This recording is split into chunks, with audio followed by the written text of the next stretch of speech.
Chapter 1101. There was a touch of grievance in her voice, which sounded quite coquettish. Hearing that, Yu Lily turned her head and looked at him in surprise. As soon as she turned her head, she met O Ming's dark brown eyes.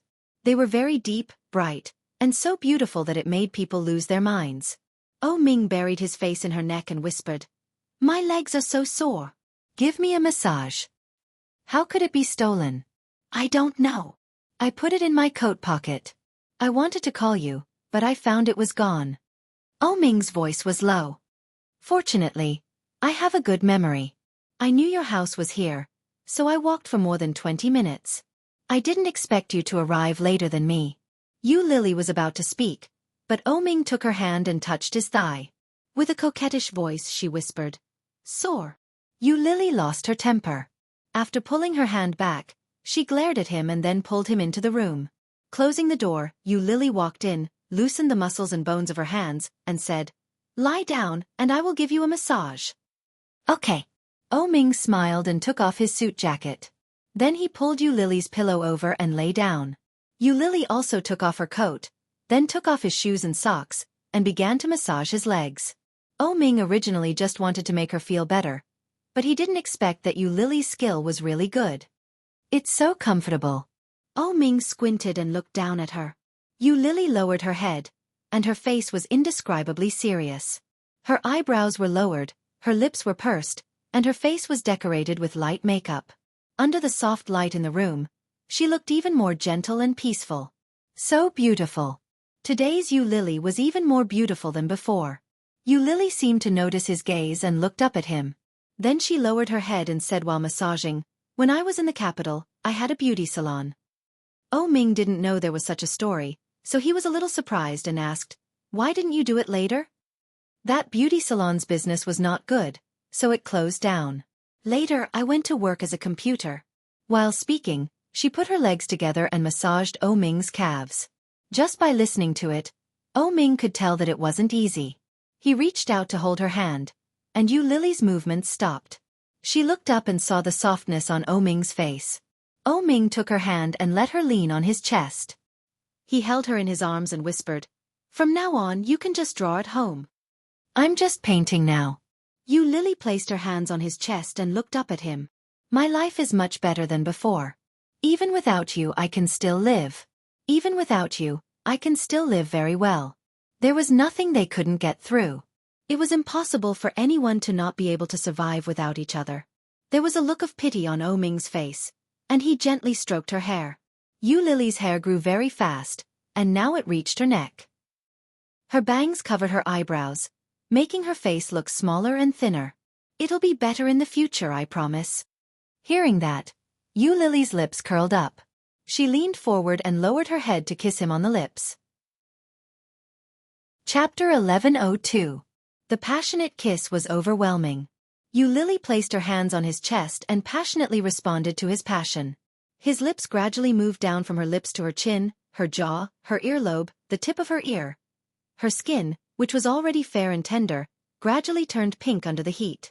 His big hands gently unbuttoned her blouse and wandered around her wantonly.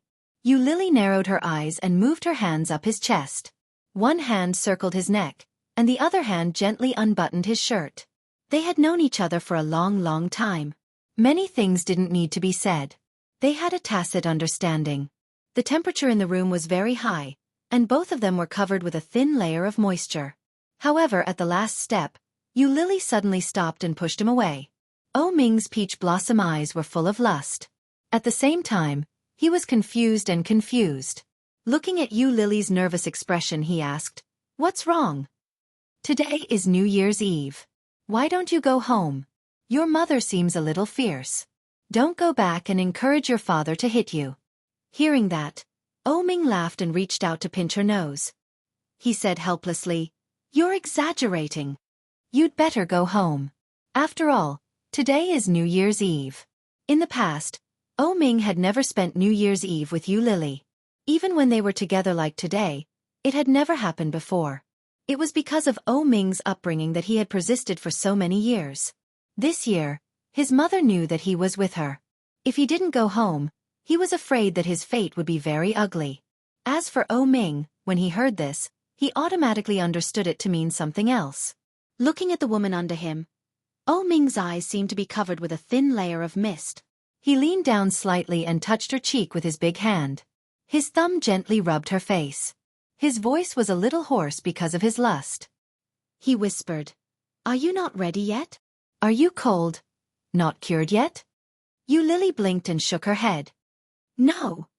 When O Ming heard that word, he calmed down. He bowed his head and sealed the rest of her words in her mouth. At the same time, with one move, Yu Lily groaned and subconsciously reached out to hug him. Her breathing became rapid. O Ming released her and stopped moving. He asked, "Does it hurt?" Yu Lily's breathing quickened as she replied, "It doesn't hurt." Oh. O Ming opened his mouth and bit her collarbone. His voice was muffled as he said, "I'm not going back today. Let's spend the new year together."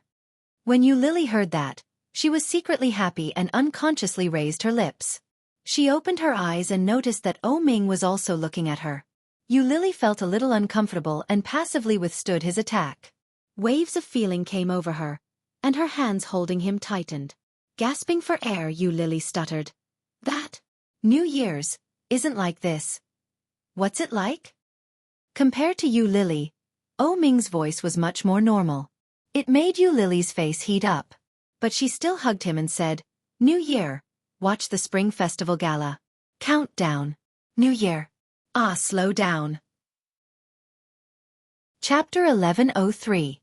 Yu Lily was shocked. She quickly refused and said, "No."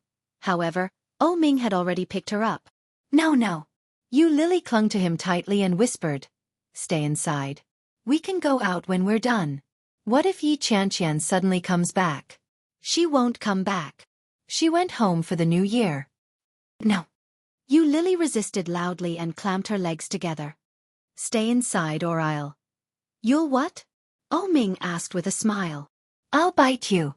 Because O Ming didn't make any big movements, Yu Lily's voice was much clearer. When O Ming heard that, he raised his eyebrows slightly and put her back on the bed. "If you want me, I'll fulfill your wish." Ha! Yu Lily was about to speak, but then she couldn't say anything. Yu Lily had no idea how many times she had done it, but she was exhausted. Her eyelids drooped, and she felt sleepy. O Ming pulled a shirt and put it on. Then, he carried her to the bathroom and helped her bathe and wipe her body. After the two of them finished bathing together, O Ming carried her back again. He put on a shirt. When he came back to his senses, Yu Lily was already asleep. Smiling, O Ming looked at the time. It was already past 11:40. There were only 10 minutes left until the first day of the new year. After putting on the shirt, he carried her to the living room and turned on the TV. Many TVs were broadcasting the Spring Festival Gala. This is the atmosphere of the new year. When he turned around, Yu Lily had already opened her eyes and was watching the TV. O Ming held her in his arms and said, "The countdown is about to start. Does this count as us spending 2 years together?" Yu Lily turned her head away and snorted. She closed her eyes slightly, but her lips were full of smiles. O Ming put her on his lap, held her hand in his, and played with her fingers. He said, "Tonight, you and my mother had a bit of a fight. My mother is a person who cares a lot about her reputation. You contradicted her like that, so she will definitely bear a grudge against you. That's why I asked you to apologize to her." She looked into his eyes, and his eyes moved from her fingers to her face. "That Uncle One is my mother's best friend. However, it was my first time seeing him. Fortunately, he helped me out of the situation. Otherwise, it would have been even uglier." As she spoke, she sighed faintly. "Why can't you read my eyes? Next time when I ask you to do something in front of my mother, you must listen to me. Otherwise, it won't be easy in the future." His words made it clear that he was treating Yu Lily as a member of the O family. But, Yu Lily looked down and said, "Your mother hates me very much. I could tell from the many things she said last night that she was deliberately trying to embarrass me. I will make her accept you." O Ming turned her face in his hands and said, "Let's have a child. When the time comes, she will have to accept you even if she doesn't want to." Speaking of this, O Ming lowered his eyes to look at her lower abdomen. He gently stroked it and said, "Could it be that my child is already here?" Yu Lily also bowed her head, feeling a little magical. She reached out and placed her hand on his. She even calmed down to feel it. After all, from the time they met until now, they had only done it a few times. But each time, they had not taken any protective measures. Could it be that without knowing it, I am already pregnant? Chapter 1104. Marriage. What a sacred word. All Yu Lily wanted was to marry O Ming and be with him forever. She looked up and found that O Ming had been looking at her. His peach blossom eyes were bright at that moment. It looked like two bright mirrors, clearly reflecting her, and only her. Let's welcome the new year. There are only 30 seconds left. The infectious voice came from the television. When O Ming heard it, he smiled and said, "The countdown has begun." Yu Lily felt a little magical. She snuggled into his arms and whispered, "This seems to be the first time we're celebrating the new year together." "Yes." O Ming gazed at her and kissed her on the cheek. "For the next 50 times, we'll be together." 10, 9, 8, 7. O Ming kissed her on the lips. The person on the television was still shouting, 3, 2, 1. O Ming released her and said in a low voice, "Happy New Year." Yu Lily felt a lump in her throat. She hugged him and replied, "Happy New Year." O Ming chuckled.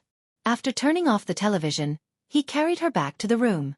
When Yu Lily woke up, the sky was already bright. Yu Lily felt a sense of security when she felt the warmth from his body. She reached out and hugged him. Yu Lily burrowed into his arms. O Ming was awakened by her.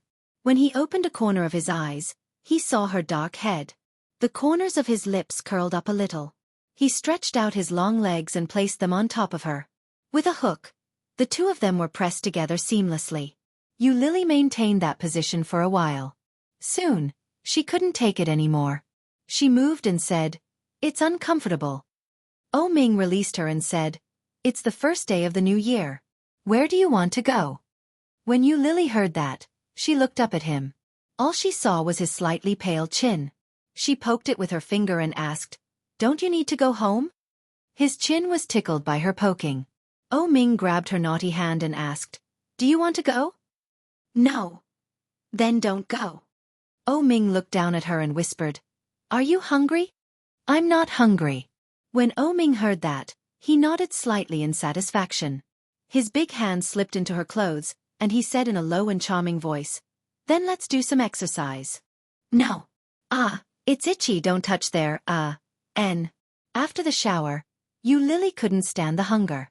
After the two of them got dressed, Yu Lily wiped something on her face and prepared to leave. O Ming was still wearing the same clothes as yesterday.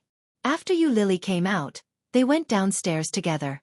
There were many restaurants nearby. After the two of them ate a little and walked out, they inadvertently saw a flashy Bentley driving to the entrance of their neighborhood. Such a car was not something that ordinary people could afford to drive. Yu Lily looked at the car and found it familiar. On the other hand, O Ming had obviously recognized the owner of the car. He pulled Yu Lily along and whispered, "Let's go." "Stop right there." Qiao Ziqing's voice rang out, and it shocked Yu Lily. He turned around and saw Qiao Ziqing dressed in a pink fur coat and elegant makeup. She was very eye-catching. He was looking for O Ming. Chapter 1105. Yu Lily was a little confused when she heard that. Was this guy serious? Isn't he supposed to be obedient to his mother? Now he wants to elope? Before Yu Lily could react, she was pulled by O Ming and ran forward. O Ming's legs were long and fast, so he ran very fast. Yu Lily couldn't keep up with him when he pulled her. She stumbled and almost fell. O Ming's eyes and hands were sharp. He immediately caught Yu Lily and saved her from falling. When O Ming's mother saw their behavior, she was so angry that her lungs were about to explode. She shouted, "O Ming, get back here!" But it was O Ming who had instigated it. How could he stop? No matter how loud Qiao Ziqing shouted, O Ming had no intention of stopping. Instead, he pulled Yu Lily farther and farther away. Little B** starred. Qiao Ziqing's face was red with anger. She turned back to the car and said, "Catch up! Hurry up!" The luxurious Bentley was immediately started and chased in the direction that O Ming and Yu Lily were running. It was close to the train tracks. When Yu Lily was pulled across the tracks by Oh Ming, she always felt a sense of crisis. She shouted, "Oh Ming, slow down. What if a train comes?" Oh Ming looked back at Yu Lily and chuckled. He seemed to be in a good mood. The roar of the train came from the tracks that had been crossed behind them. The deafening sound completely blocked out the bustling scene behind them. Oh Ming pulled her and shouted excitedly, "At most, we will die together. Yu Lily, marry me." Yu Lily was shocked. She followed him at a crazy pace and ran all the way. The wind was blowing. It was a little cold. But there was an unknown heat in Yu Lily's heart. It was quickly spreading and burning her whole body. Ta! The long whistle of the train came from the front. Not far away, a train was moving forward at high speed. Yu Lily was shocked. She quickly pulled Oh Ming and screamed, "Don't go over there. It's dangerous." Oh Ming's footsteps quickly came to a halt. He stopped just one step away from the train tracks.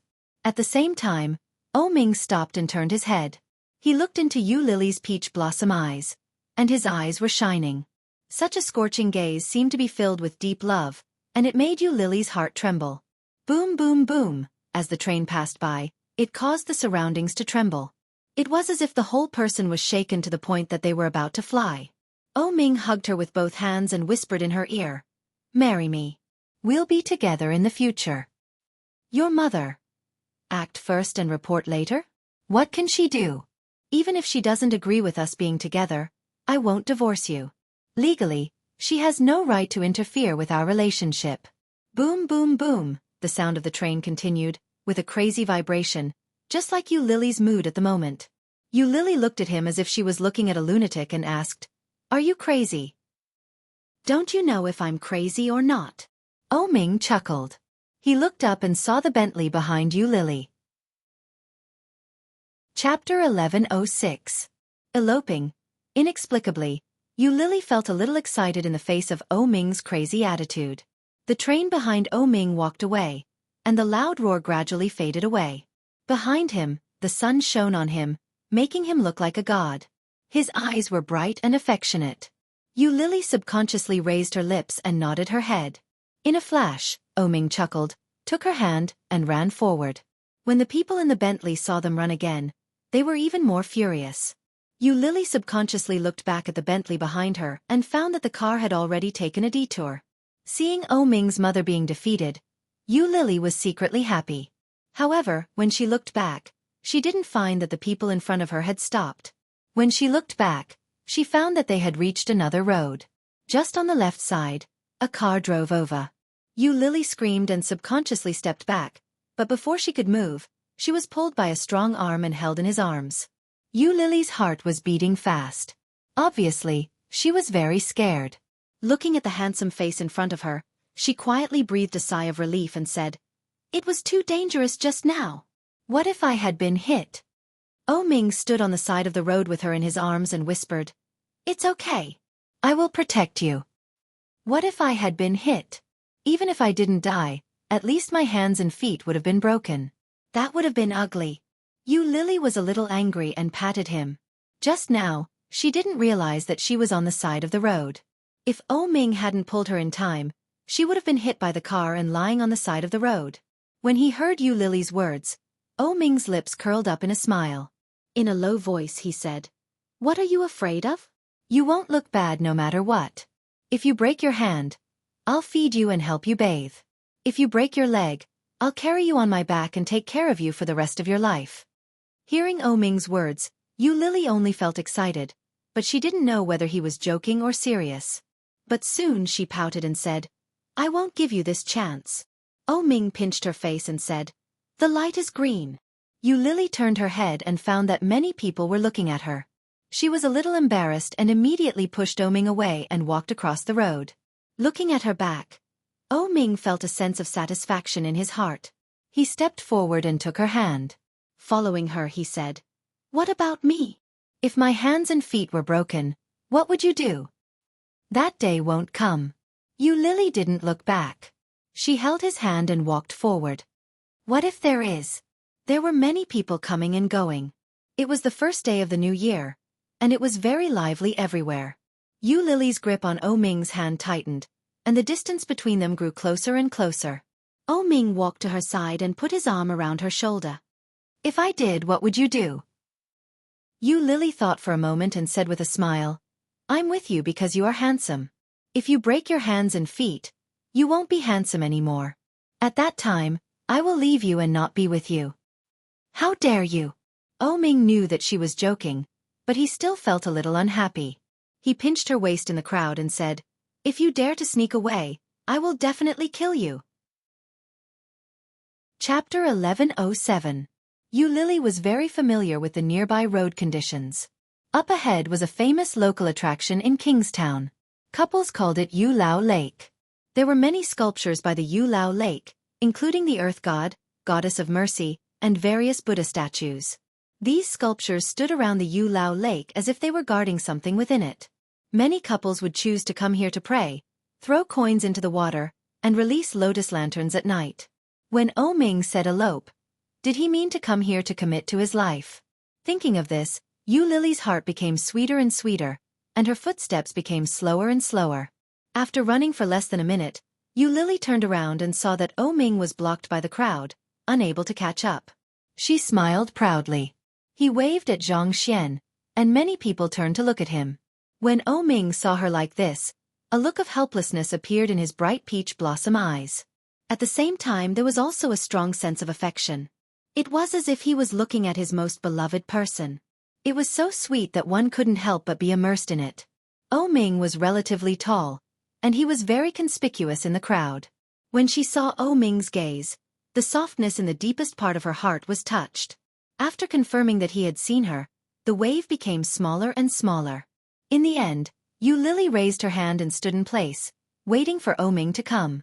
Oh Ming looked at her as if he was looking at a naughty child. He slowly pushed through the crowd and walked over. But, suddenly, his arm tightened. The other party had used a lot of strength, and Oh Ming was shocked. He turned his head and saw that it was Qiao Ziqing's bodyguard, Guan Yun. Bodyguard Guan was very tall, and he was dressed in black. He was holding Oh Ming's hand tightly. "Young master, Madam is waiting for you in the car. Hurry back," Bodyguard Guan said. His voice was a little stiff, and he couldn't hear any emotion. Oh Ming struggled for a moment and said, "I'm not going back. Tell my mother that I'll be back later." "Young master, Madam's illness has acted up." Bodyguard Guan's voice finally had some fluctuations, and he sounded a little nervous. When Oh Ming heard that, his heart skipped a beat. He turned his head and asked, "Didn't you bring medicine?" "I did," Bodyguard Guan said. But before Oh Ming could heave a sigh of relief, he heard Bodyguard Guan speak again. He said, "But Madam refuses to take the medicine now. She said that if you don't go back, she won't take the medicine and will die in front of you." As he spoke, his grip on Oh Ming's hand tightened. When Oh Ming heard that, he was so angry that he laughed. He roared, "Mother asterisk Kerr, is she crazy? She's using this method to force me to go back?" This was not the first time. The last time she threatened him to break up with Yu Lily, she had used the same method. It was despicable. However, he couldn't help but be moved by such a method. No matter how despicable Qiao Ziqing was, she was still his mother who had given birth to him and raised him for decades. When Bodyguard Guan heard that, he could hear the nervousness in Oh Ming's voice. He continued, "Madam asked me to ask you this. She is your mother. For a woman, you're willing to sacrifice your mother's life. Is it really comfortable for you to be together? If she's dead, then she was killed by you and that woman." F***ck. Oh Ming cursed. He subconsciously looked at Yu Lily, who was in front of him. Yu Lily seemed to have sensed that something was wrong with him. She was trying her best to walk in his direction. Oh Ming's heart softened, and he said, "I'll let her know." Chapter 1108. Oh Ming was caught off guard and stumbled. When he looked up in Yu Lily's direction, he realized that she had been covered by the crowd. He couldn't see her anymore. Bodyguard Guan forcefully pulled him in the opposite direction. Oh Ming looked away from Yu Lily and yelled, "I'll walk on my own. Where's my mom?" "In front. Hurry up." Bodyguard Guan had always been an honest man. From the looks of it, he couldn't be lying. F***ck. Oh Ming cursed under his breath. He turned around and ran in the direction bodyguard Guan had pointed out. After being squeezed by the crowd, Yu Lily couldn't see where Ming was anymore.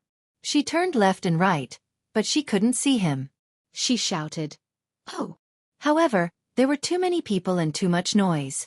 Yu Lily's voice didn't travel far in the crowd before it was drowned out by the noise. Yu Lily turned back to where Ming had been.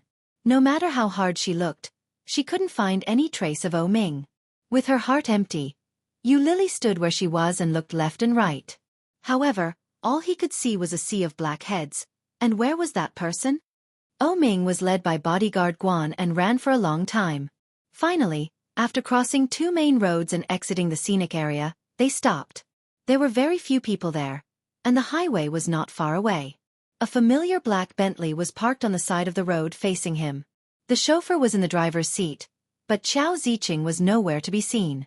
Ming panted and turned to look at bodyguard Guan. "Where's my mom?" "She's in the back seat, lying down." Bodyguard Guan pulled him toward the car. Ming felt that something was wrong, but he didn't think too much about it. He walked toward the car in front of him. He went up to open the back seat door.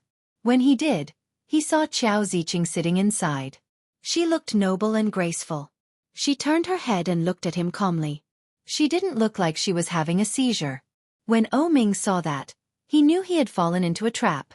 Annoyed, he was about to walk back when bodyguard Guan held him down and shoved him into the car. After the bodyguard closed the door, the driver immediately locked it. Ming was flustered and exasperated. He slammed the car door and roared, "You lied to me!" Facing her son's anger, Xiao Ziqing was indifferent. She said calmly, "Go home. It's the new year. What's the point of hanging out with a mistress?" "Shut up!" Ming was even more furious. He roared, "She is not a mistress. She is my girlfriend." Xiao Ziqing looked at Ming and felt that he was hopelessly crazy. His eyes and expression were as if he was looking at a lunatic. "Ming, you're crazy. You've been infatuated with that woman. You're crazy." "Mom, I know exactly what I'm doing. If you want me to go back with you, sure, but let me go first. I'll say goodbye to her and I'll go back with you immediately." "Impossible," Xiao Ziqing denied without hesitation. "Do you really think I'm stupid? Will you come back after you leave?" It was impossible to use the same move twice. Xiao Ziqing knew exactly what was going on. With a cold expression she said to the driver, "Drive faster." The driver obeyed and sped up. Ming closed his eyes. "She will be waiting for me there. If she can't find me, what should I do?" Death. Chapter 1109. Look for you? Do you really think that woman cares about you that much? When she can't find you, she'll naturally go back. Ming's eyes darkened, and he shook his head. "No, she'll definitely think that we're lost and wait for me to find her. Yu Lily wouldn't leave. Even if she didn't see him return, she would still wait for him. Look for him." Seeing Ming like this, Xiao Ziqing's heart ached. After all, as a mother, no one wanted to see their son unhappy. But how could a woman like Yu Lily be worthy of her son? Now, Ming's status was extraordinary, and he had a certain say in all of Kingstown. But what if? Ming, you have everything now. If one day you fall from your current position, that woman will definitely not be by your side. That kind of woman is vain and fawns over the rich and powerful. If one day you are in trouble, not only will she not be by your side, she might even hit you when you are down. I have seen many women like that. You are bewitched now, but in the future, you will understand your mother's intentions. In this world, only your mother is truly good to you. Do you know that? Ming looked at Xiao Ziqing and said, Ming, you have everything you want now, but if one day you fall from your current position, that woman will definitely not be by your side. Ming looked at Xiao Ziqing and said seriously, Mom, this woman is not what you think she is. Yu Lily is an orphan and has no parents, but after all these years, I know her too well. She's not the kind of person you think she is. She's better than Shen Manting, 100 times, 1,000 times better. Seeing Ming so serious, Xiao Ziqing was even more furious. She shouted, Why can't you understand? What kind of drug did that woman use on you to make you so loyal to her? Ming, don't make me angry, okay? I don't have much time left to live. Do you really want me to die? Her words were so serious that Ming fell silent and didn't make a sound. Gently taking Xiao Ziqing's hand away, Ming closed his eyes, straightened his body, and sat in his seat. Seeing this, Xiao Ziqing quietly breathed a sigh of relief. Bodyguard Guan was always paying attention to the movements behind him. If Ming made any strange movements, he would immediately be able to stop him.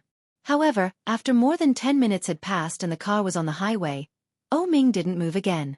Both Xiao Ziqing and Bodyguard Guan relaxed a little and calmed down a little. However, Ming suddenly opened his eyes, stood up, and threw himself at the driver's seat.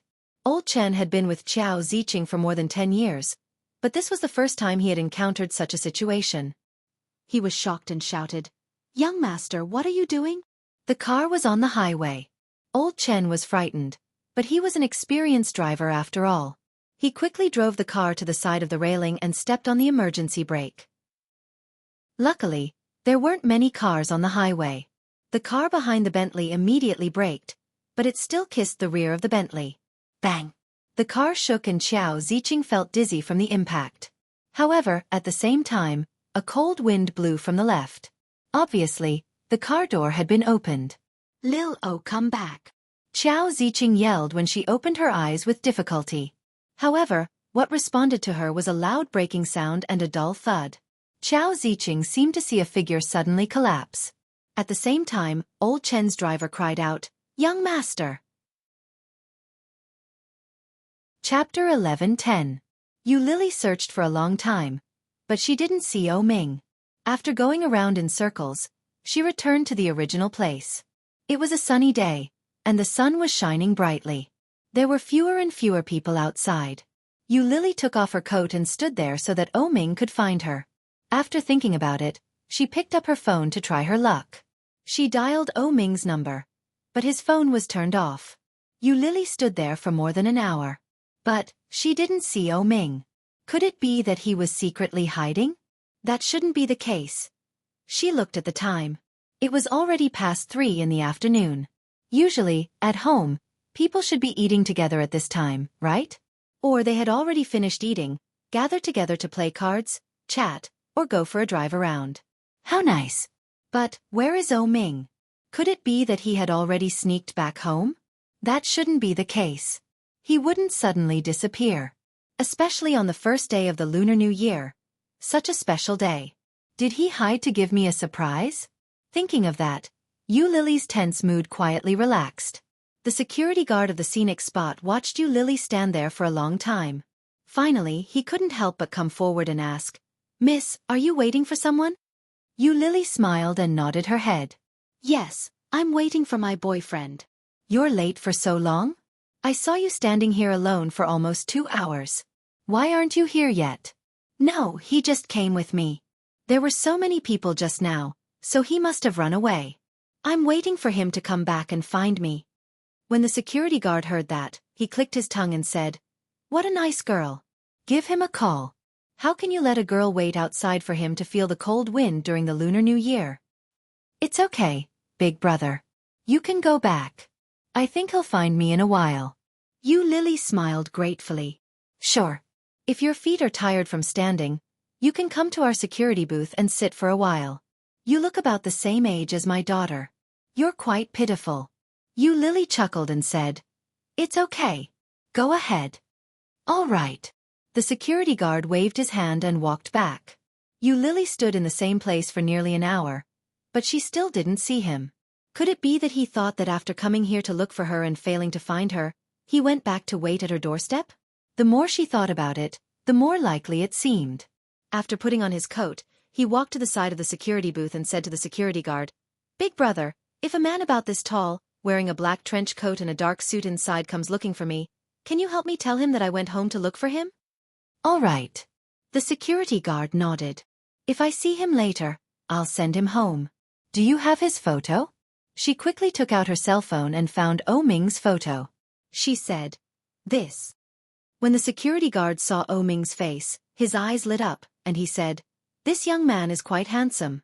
He looks like a star." When she heard someone praise her man, Yu Lily chuckled and said, "I'll have to trouble you then. I'll head back first. Alright. This place was a little far from where she lived. If Ming was really waiting at her doorstep, it would be bad. Lily quickly went out and hailed a taxi. When she got out of the elevator, she was disappointed. Chapter 11:11. No. Ming was not here. But where could he have gone? Opening the door, Lily collapsed on the sofa, exhausted. No one expected such a thing to happen on the first day of the new year. Ming was knocked down by a speeding Toyota. His head was bleeding profusely, and even his arm was fractured. The situation was not optimistic. By the time the ambulance arrived, more than 10 minutes had passed. Ming's consciousness was a little fuzzy. When he was carried on the stretcher, he heard Xiao Ziqing crying, apologizing, and repentance. However, in his mind, he remembered the joke he had said to Lily not long ago. If I broke my arms and legs, what would you do? Lily was really tired that day. She collapsed on the sofa and fell asleep without knowing it. When she woke up, it was already dark outside. Looking at the time, it was already past 5 in the evening. At this time, Lily's body was a little stiff. She quickly got up and opened the visitor log to check. Could it be that, after Ming rang the doorbell and found no one answered, he left? However, after checking all the records for the day, Lily found nothing. Ming did not come. Lily was very disappointed. She turned to the sofa and picked up her phone, only to find that it was turned off. Returning to the room, she charged the phone and turned it on. She put it aside and went to the bathroom. When she came out, she found that the phone screen was still on. Picking it up, she saw a lot of missed calls and messages. Seeing these things, Lily was happy. It must be Ming. Damn it, why did he only think of calling and texting me now? She had waited at the entrance of Yuelao Lake for 3 hours. Don't expect me to forgive you so easily. Lily unlocked the phone, only to find that the missed calls and messages were all from Su Qianxi. 7 missed calls and 2 text messages. Feeling disappointed, Lily was not in a hurry to call back. Instead, she opened the messages. However, as soon as she saw the words, her head seemed to be hit by something. Caught off guard, her head buzzed and went blank. Qianqian, I heard that Ming had a car accident. Are you okay? Qianqian, you are not in the hospital. Where did you go? Ming is in the operating room. Come quickly. Rehabilitation hospital. Seeing the message, Lily's hands suddenly trembled, and there was only one thought left in her mind. Ming had a car accident. Ming had a car accident. But why would there be a car accident? However, if he didn't get into a car accident, how could he disappear without a sound? Lily didn't even think to put on her coat. Holding the phone, she rushed out of the door and pressed the elevator button desperately. When she looked down, she found that her hands were slightly trembling. He dialed Su Qianxi's number. The ringtone sounded as long as a century. Unknowingly, Lily felt her eyes burning and her heart racing uncontrollably. Ding! When the elevator arrived, Lily strode in. At the same time, Su Qianxi's phone was connected.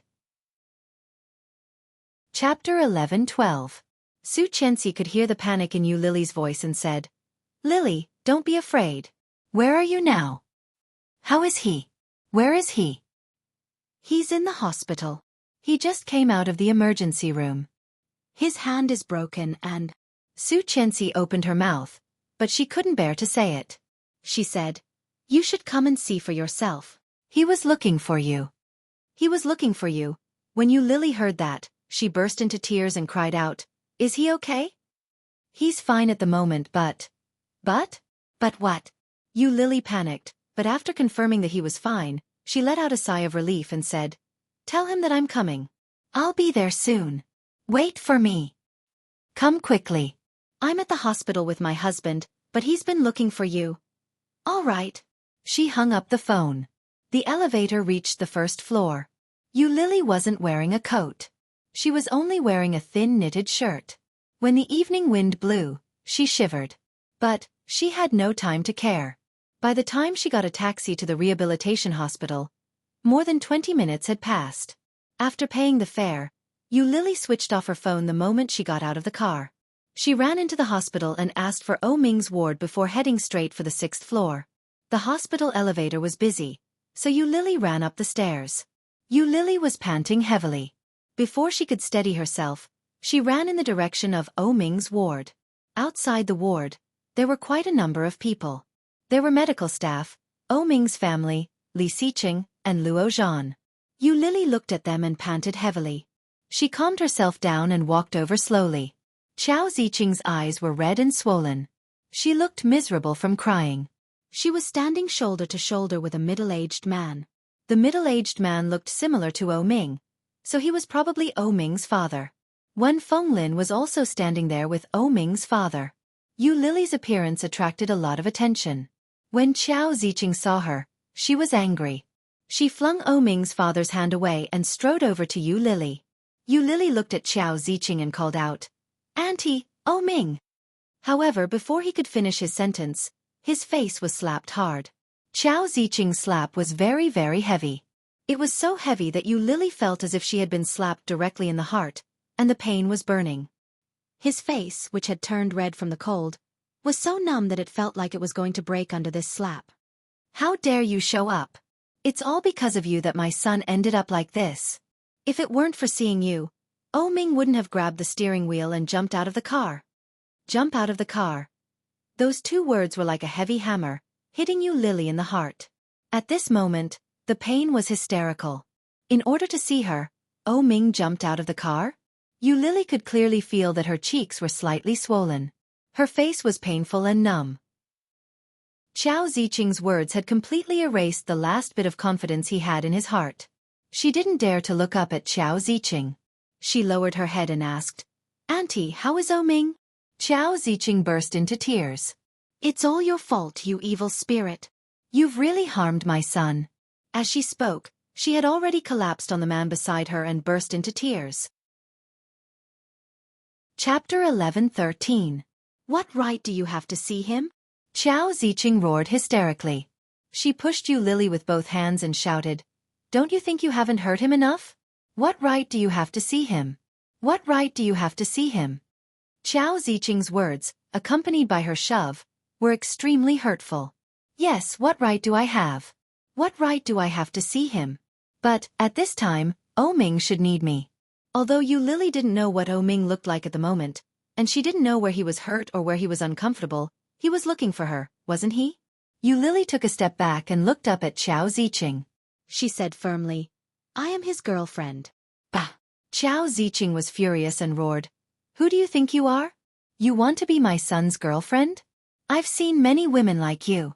Now, O Ming has just been in trouble, and you're here to put on an act. After confirming that O Ming is seriously injured, you'll leave, right?" Her words were extremely hurtful. In one sentence, she had already determined that Yu Lily was a vain woman. Yu Lily was about to speak when she saw Xiao Ziqing's pleading expression. She said, "I beg you, don't pester my son anymore, okay? Just take it as you've done good deeds. He can't take any more blows now." How much O Ming cared about women could be seen from the moment he jumped out of the car. But, if such a woman knew O Ming's current situation, she would definitely turn around and leave without hesitation. Such a situation, such a blow, was definitely not something O Ming could take. What if O Ming couldn't take it anymore? Absolutely not. "You know what? You can go. I'll pretend you were never here. Auntie, you may have some misunderstandings about Lily, but Lily is not the kind of person you think she is." Su Chenxi, who had been silent all this time, walked to Yu Lily's side and took off her coat as she spoke to Xiao Ziqing. Yu Lily had left the house in a hurry and hadn't even put on a coat. In such weather, she looked thin and weak. In the cold winter, she was shivering slightly. Su Chenxi covered Yu Lily with her light blue coat and continued, "Lily and I are also good friends. She has been with O Ming for many years." "Enough!" Xiao Ziqing interrupted Su Chenxi and shouted, "I will not let her in. Don't even think about it." Even if he didn't let her see, it would still be good for her to know about his situation. Yu Lily moved her lips, but no words came out. Wen Fenglin, who was standing a short distance behind Xiao Ziqing, glanced at Yu Lily. In a hoarse voice he said, "Xiao Qiao, I just arrived. How's Xiao doing?" When Yu Lily heard that, she looked up at Wen Fenglin. On the other hand, Wen Fenglin acted as if he had asked the question in passing. He didn't even look at her. Facing her longtime friend, Qiao Ziqing's attitude was undoubtedly much better. She said, when he woke up, his emotions weren't too stable. The doctor gave him a sedative and he fell asleep. Come in, let's watch over him together. When Wen Fenglin heard that, he nodded his head. Go on in. I'm going to smoke a cigarette. Qiao Ziqing and her husband looked at each other and walked into the ward together. Chapter 11:14. Yu Lily's voice was filled with heartfelt gratitude. When Fenglin's small eyes beneath his black-rimmed glasses gazed at her, he said earnestly, young people should be more rational. Ming's condition isn't too good. Xiao Qiao is a little paranoid. It's hard for others to change her mind once she's set her mind on something. I don't know what happened between you two, but Xiao Qiao is a mother. She's only doing this for the good of her son. I hope you can understand. This is just a mother's desire to protect her son. She's not targeting you. Yu Lily was amused to hear that he was clearly trying to clear Qiao Ziqing's name. She looked up at Wen Fenglin's single-lidded eyes and nodded her head. Thank you. A smile appeared on Wen Fenglin's face. 2 deep dimples appeared on both sides of his cheeks. They made him look much gentler. You're welcome. Go back and rest. They'll be leaving soon. I'll call you over when they're gone. I'll call you over when they're gone. Looking at the man in front of her, who was about the same age as Ming's mother, Yu Lily felt a lump in her throat. Her eyes burned. She wanted to laugh, but the muscles on her face refused to listen. If Yu Lily had only felt touched earlier, she was now filled with an indescribable sense of gratitude. Yu Lily's lips turned down uncontrollably. She lowered her head and covered her face. She choked up and said, Thank you. Thank you. Qiao Ziqing would definitely be guarded against Li Xiqing and Su Qianxi, but she wouldn't be guarded against Wen Fenglin. Under the circumstances, as Qiao Ziqing's friend, Wen Fenglin was undoubtedly the most qualified person to say such a thing. As long as he was willing to help her, she should be able to see Ming. But, why would Wen Fenglin help her? The smile on Wen Fenglin's face deepened. He looked at Yu Lily with loving eyes. You're a good child. Give me your phone. Yu Lily quickly reached for her phone. It was only then that she realized it was out of battery. Looking at the dead phone, she said sheepishly, It's out of battery. Take this for now. Wen Fenglin took out a small black cell phone from his pocket and handed it to Yu Lily. It looked brand new. I'll contact you later. She looked up at Wen Fenglin in shock. Wen Fenglin put his finger to his lips and said, Sure. It's time to smoke. As he spoke, he shoved the phone into Yu Lily's hand and turned to enter Ming's ward. Both Li Xiqing and Su Qianxi took in Wen Fenglin's words and actions. Su Qianxi looked at Yu Lily and said softly, Let's find a place to hide first. We'll come back when this uncle contacts us. Yu Lily pulled herself together and nodded. He put his coat on Su Qianxi, followed the 2 women, and found a lounge to sit down. About 10 minutes later, their phones kept ringing. They were all from their parents and children, asking them to come home. Today was the first day of the Lunar New Year. The Li family must be happy and harmonious. But they were accompanying her in the hospital. Chapter 11:15. Su Qianxi felt a little awkward and glanced at Li Xiqing. Li Xiqing didn't say anything, so Yu Lily continued, It's the new year. Your family must have a lot of things to do. Even if you don't need to worry about a lot of things, the 3 children still need you to take them out to play. How can their parents not be around? Su Qianxi was already wavering, and after hearing Yu Lily's words, she became even more uncertain. She glanced at Li Xiqing, then turned back to Yu Lily and said, Then, we'll go first. You didn't even put on your jacket, so you don't have any cash on you, right? As she spoke, she took out her wallet from her bag and pulled out a few notes. Yu Lily quickly tried to push it back, but Su Qianxi immediately said, Take it to protect yourself first. You can return it to me tomorrow, or you can send it to me on WeChat after your phone is charged. It's okay. Remember to eat and drink. Hearing Su Qianxi's instructions, Yu Lily nodded. She looked down and saw the light blue coat she was wearing. She reached out to take it off and return it to Su Qianxi, but Su Qianxi stopped her and said, You keep the coat. I'm not cold. As she spoke, She stood up and took Li Xiqing's hand. We'll go first. Call us if anything happens. Li Xiqing nodded. Okay. Yu Lily's heart warmed as she looked at Su Qianxi gratefully. Su Qianxi finally relaxed and pulled Li Xiqing out. As soon as they were out, Li Xiqing held Su Qianxi's hand in his and asked, Are you cold? Nope. Su Qianxi was wrapped in Li Xiqing's coat. She looked at Li Xiqing, who was only wearing a thin sweater, and chuckled. Are you cold? Of course. Li Xiqing opened his arms to her. Come warm me. Su Qianxi chuckled and pulled the sides of the coat to hug him. She looked up and asked, Are you warm? Yeah, I'm warm. Li Xiqing tapped her nose. Let's go home for the new year. If anything happens to Ming, will his mother inform you? She will. Yu Lily was sitting in the lounge. There were young mothers with their children, or elderly people with their spouses coming and going. He sat there until 9 o'clock in the evening. Yu Lily's whole body was sore from sitting. She stood up and stretched, and the cell phone in her hand rang. It was Wen Fenglin's phone. Without a doubt, the call had to be from him. Yu Lily quickly answered the call and shouted, Mr. Wen, how is it? Wen Fenglin's unique voice came from the other side. It sounded a little hoarse, but it wasn't unpleasant. He said, Come over. Ming's condition isn't too stable. He's looking for you. Hearing that, Yu Lily almost burst into tears. The first thing she did was grab her phone and rush out of the door, running in the direction of Ming's ward. However, before he could get close to the ward, he heard Ming shouting. His voice sounded like he was on the verge of collapse. At the same time, there was a deep sense of despair, as if he had experienced unimaginable pain. He roared hysterically, Scram! Get lost! Chapter 11:16. His voice was filled with remorse, guilt, and pain. The sobs and sadness that he tried his best to hide in his voice fell into the ears of others, making them feel even worse. Despair. Deep and intense despair. When Yu Lily heard Ming's voice, she stopped at the door.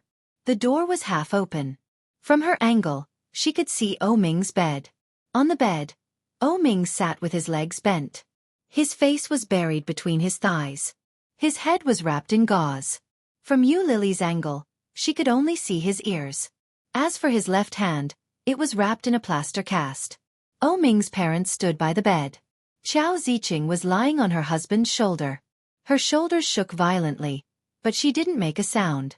If you find her, help me tell her that I'll be spending the new year at home. After the new year, I'll be going on a business trip. When I'm back, I'll look for her. His voice was no longer as hysterical as before. Instead, it was filled with pleading and a sense of sorrow and despair. As soon as he said that, Ming raised his head. His pale face was also wrapped in gauze. It didn't look too good. But what moved Yu Lily the most was his eyes. They were the eyes that had completely conquered her and made her fall in love with him. His bright, almond-shaped eyes that were as beautiful as the night sky were revealed when he raised his head.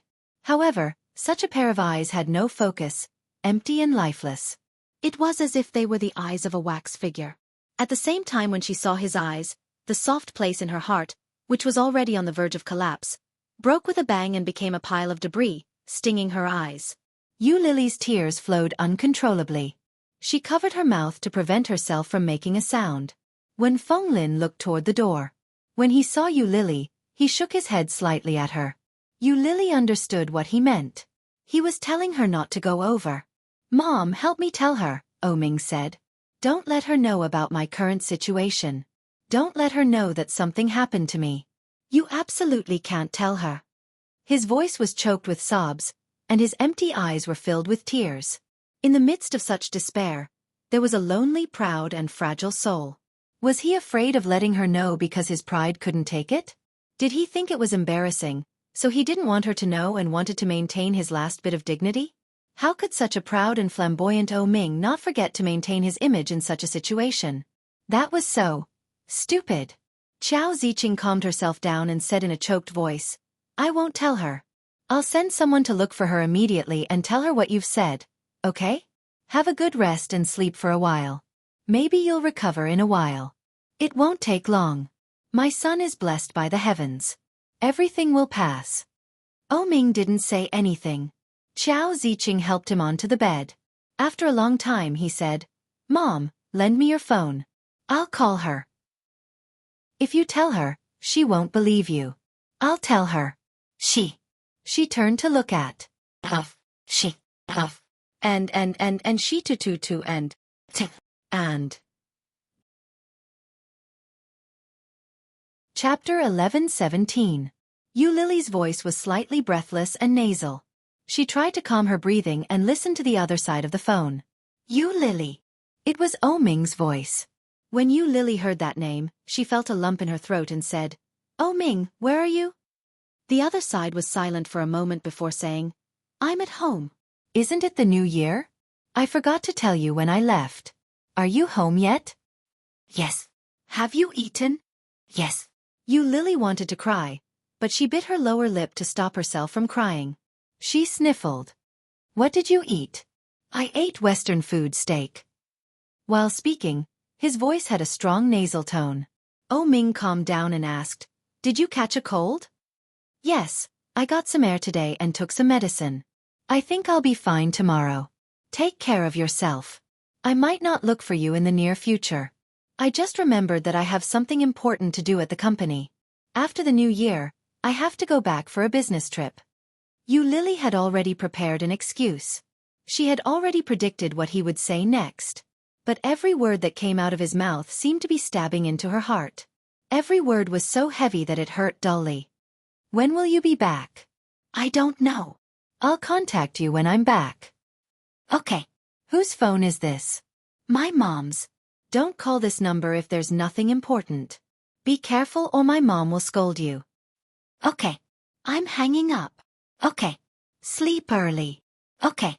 Good night." "Okay," Yu Lily replied. Her heart felt like it was being pried open by someone with a shovel. It hurt so much that it felt like it was about to be torn apart.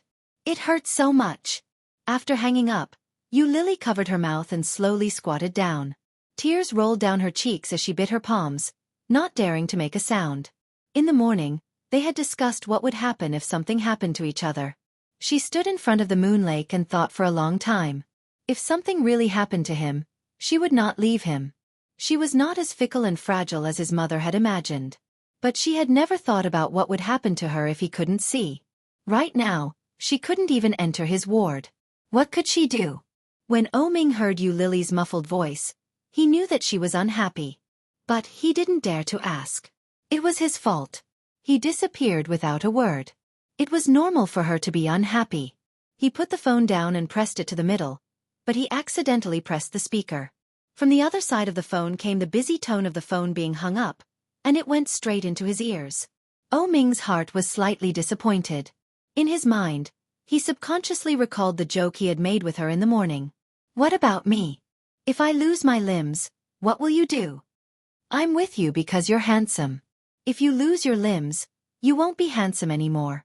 When that happens, I'll definitely leave you and not be with you anymore."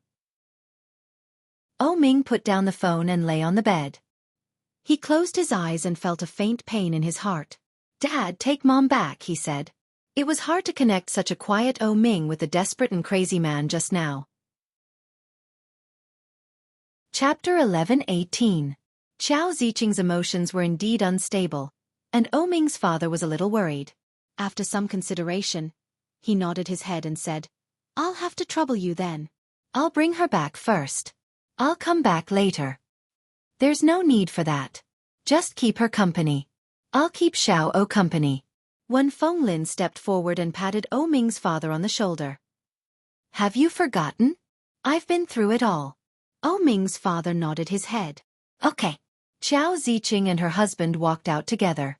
The sound of their footsteps gradually faded away. Yu Lily was hiding in the corner of the corridor. When she saw them leave, she walked out and headed for Ming's ward. In the ward, Ming listened to their footsteps leave before asking softly, "Uncle Wen, are you very close to my parents?" When Wen Fenglin heard that, he laughed and replied, "I grew up with your mother. When your mother was wooing your father, it was my idea." That's right. Ming had never heard of this. So, it was Xiao Ziqing who pursued his father? It wasn't easy for young people of that era to be so open-minded. However, Ming wasn't in the mood to probe further. He closed his eyes and lay on the bed. When Feng Lin caught a glimpse of a shadow approaching the door. When he saw it was Yu Lily, he smiled and waved at her. Yu Lily closed the door of the ward and walked in with light footsteps. When Feng Lin walked over to the water dispenser and bent over to pour a cup of water, he asked, "Why didn't you tell your girlfriend? Don't you like her very much? Don't you want her to visit you?" Ming's eyes were closed. When he heard Wen Fenglin's words, he was moved. He didn't want her? How could that be possible? He missed her. He really, really missed her. But he couldn't. When Wen Fenglin saw that he didn't respond, he asked again, "Doesn't liking someone mean that you want to be with them at all times?" He handed the scalding hot water to Yu Lily, but his eyes were still on Ming. Ming's eyes were still closed.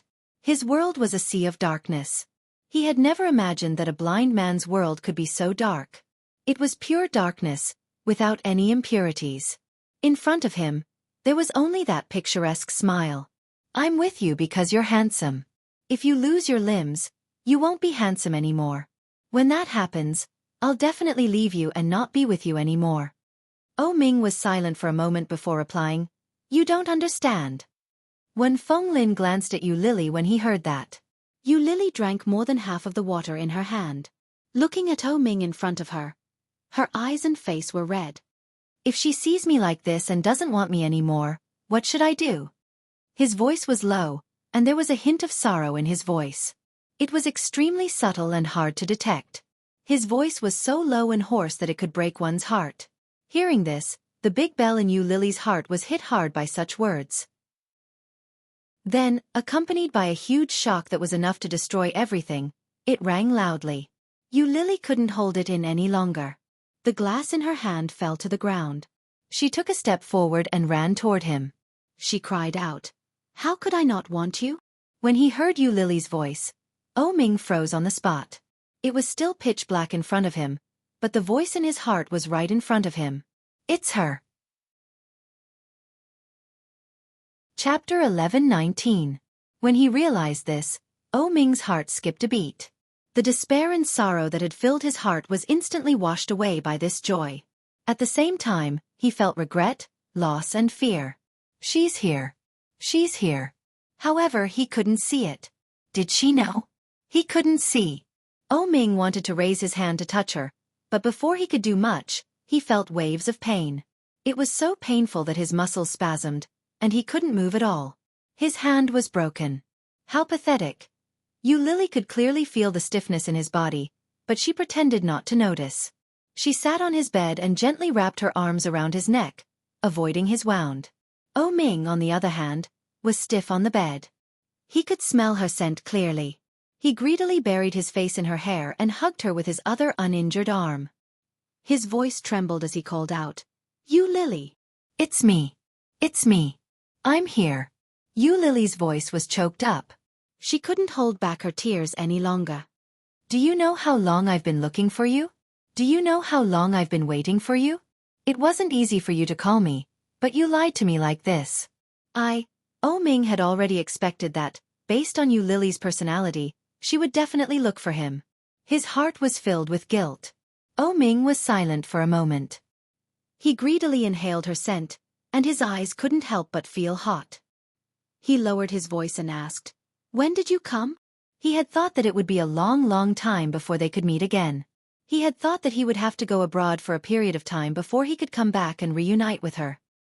He hadn't expected that she would come. She had come at the right time. What a coincidence. "She came a long time ago," when Feng Lin said. He looked at the young couple in front of him with a look of relief in his eyes. In a slightly hoarse voice he said, "It's just that your mother refused to let her in to see you." He had expected it. Ming knew his mother all too well. As when Feng Lin spoke, he looked at Yu Lily and asked, "Miss Yu, Xiao can't see now, and his arm is broken. Don't you despise him?" Yu Lily gently released Ming and turned to look at Wen Feng Lin. Her eyes were slightly red and swollen with tears. Yu Lily rubbed her eyes and asked, "Mr. Wan, if your beloved wife couldn't see anymore, and her hand was broken, would you despise her?" Wen Jiabao asked. Wen Feng Lin had thought that Yu Lily would say something along the lines of, "No, of course not," or something along those lines. He hadn't expected that. Wen Fenglin was slightly surprised, but he quickly smiled and said, "I Dawn." Yu Lily was stunned. She suddenly recalled the rumors about Wen Fenglin. The outside world seemed to say that. In that case, the reason Wen Fenglin treated her so well was because. Yu Lily suddenly felt a sense of danger and looked at Wen Fenglin suspiciously. Wen Fenglin could sense Yu Lily's wariness. He laughed heartily and said, "What are you thinking about? I may not have a wife, but I did have a lover. But Miss Yu, Lilo isn't your husband now, so are you playing word games with me? Xiao Xiao time. You Xiao you. You. You time and time. You. Chapter 11:20. O Ming's words reverberated in the ward. As he spoke, he held Yu Lily's shoulder with his uninjured hand and squeezed it tightly. His voice was as heavy as sandpaper, low and hesitant, as if it took him a lot of courage to ask this question. At that moment, it wasn't just Yu Lily. Even Wen Fenglin could sense O Ming's nervousness. Wen Fenglin's eyes darkened when he saw it. Seeing O Ming like that, he suddenly felt a little sad. The difference in their love was too great. That was why they were so anxious. O Ming didn't feel that secure toward Yu Lily, did he? That was why he had instructed Xiao Ziqing not to tell her. On the one hand, it was because O Ming didn't want her to worry. On the other hand, it was because O Ming was really worried that she wouldn't want him anymore. When Fenglin looked at the young couple in front of him, they were old enough to be his sons and daughters. His heart was filled with complicated emotions. Wasn't it the same for him and them back then? Because of the difference, it was destined to be a tragedy. When Yu Lily heard O Ming's question, she turned her head to look at him. O Ming's eyes were empty and lifeless. The deep and bright peach blossom eyes of the past were gone. They might never be seen again. Yu Lily felt a lump in her throat. Her eyes were wet. She gently placed her hand on his and said, "O Ming, if you hadn't forced me not to die, I would have died many times over." During that time, Yu Lily had been so depressed that she had no desire to live. It was O Ming who had pulled her back from the jaws of death. Wen Fenglin didn't know what had happened. When he heard that, he gave Yu Lily a sidelong glance. Looking at Yu Lily's profile, he felt a sense of déjà vu. Yu Lily patted his shoulder comfortingly and said, "You saved the wife. You can't not marry her. Do you understand?" She had said that he couldn't not marry her, not that he couldn't not marry her. It was a difference of one word. The meaning was the same, but the meaning was vastly different. "No matter what, I'm sticking to you. It doesn't matter whether your mother agrees or not. If you want to marry me, then marry me. If you don't, I'll just die again. It's no big deal."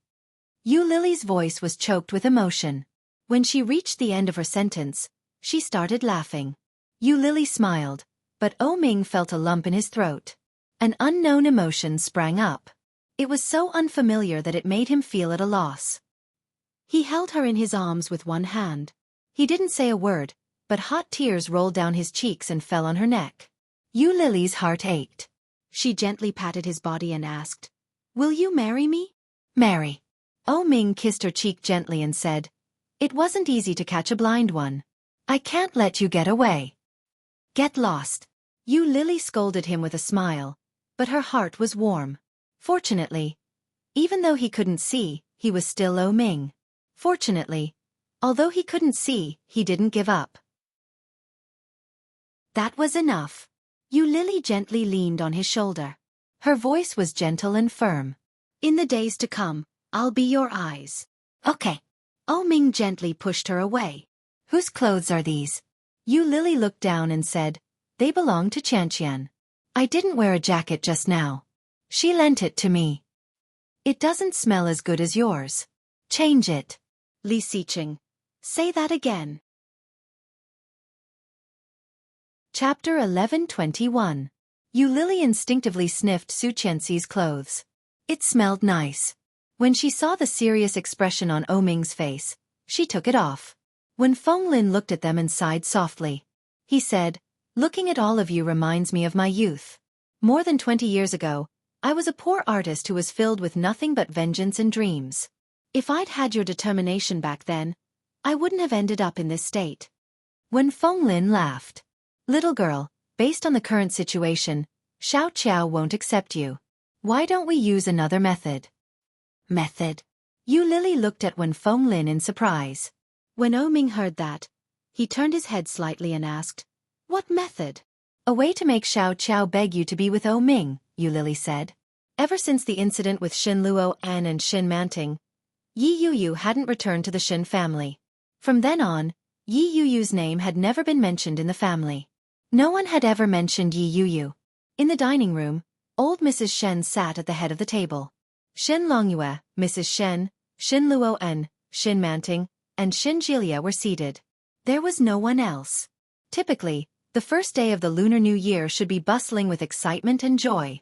However, on the first day of the Lunar New Year this year, the atmosphere was indescribably strange. Old Mrs. Shen didn't look too good. No one else dared to pick up their chopsticks. Shen Longyue cleared his throat and said, "Mom, it's time to eat." "I don't want to eat," old Mrs. Shen blurted out like a child. "I don't want to eat. I want to see that girl." "Which girl?" Shen Longyue asked. "Shen Yingyue." When these three words came out, everyone at the table became even more silent. Shen Longyue felt helpless and said, "Mom, that child died a long time ago. Have you forgotten?" "Who said she's dead?" "She's not dead." Old Mrs. Shen was a little angry. She stood up and said, "I'm going to Kingstown. I'm going to Kingstown to see her. Her name isn't Shen Yingyue anymore. It's Yu Lily. I'm going to find her and change her name." "Mom." Shen Longyue had a headache. 2 years ago, you also mistook the 13-year-old granddaughter next door as Shen Yingyue. 5 years ago, you also mistook Miss Gao from the next alley as Shen Yingyue. This time, who is Yu Lily? It's the woman who saved Grandma last time. She's the girl who kept pestering Grandma when she refused to return to the capital. Ahem, she's also Ming's girlfriend. Hearing that, Shen Longyue frowned. He looked at the old lady and said, "Okay, Mom, you eat first. We'll go after the New Year, okay?" "No, I have to ask her to come back for the New Year. She has been spending the New Year alone for so many years. How can she spend it outside this year? We have to get her back." "Grandma, I know where she is. Be a good girl and eat first. I'll ask her to come to the capital to see you later, okay?" Shen Jilia walked over and helped the old lady up. "She almost became my girlfriend. I can get her back." "Good job, young man. You're so fast. It would be great if that girl could become our daughter-in-law." Old Mrs. Shen clapped her hands in approval. "Hurry up and call her." Shen Jilia was speechless. Chapter 11:22. Originally, Shen Jilia thought that there might be some truth to what his grandmother said. After all, the old lady's words were sometimes accurate, even if it was less than half true. But what if? He didn't expect the old lady to give herself away just by testing her. Shen Yingyue was the name that Shen Longyue had prepared for his soon-to-be-born daughter. When the child was still in her mother's belly, everyone in the family called her Yingyue. No one expected that the woman who was about to give birth would suddenly suffer from prenatal depression and become a little crazy. In the old lady's words, Shen Yingyue's mother had committed too many sins and was followed by some unclean things. That was why she became like that.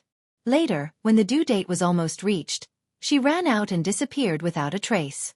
If Yu Lily was really Shen Yingyue, wouldn't she be his half-brother? But Yu Lily was only 25 years old, a year younger than him. How could she be Shen Yingyue? If Shen Yingyue was still alive, she would be the same age as Shen Manting. Shen Luoan was 2 years old, and Shen Jilia was 2 years old. Shen Jilia was disappointed and coaxed, "Then Grandma, eat first. I'll call her after eating." "Really? Really?"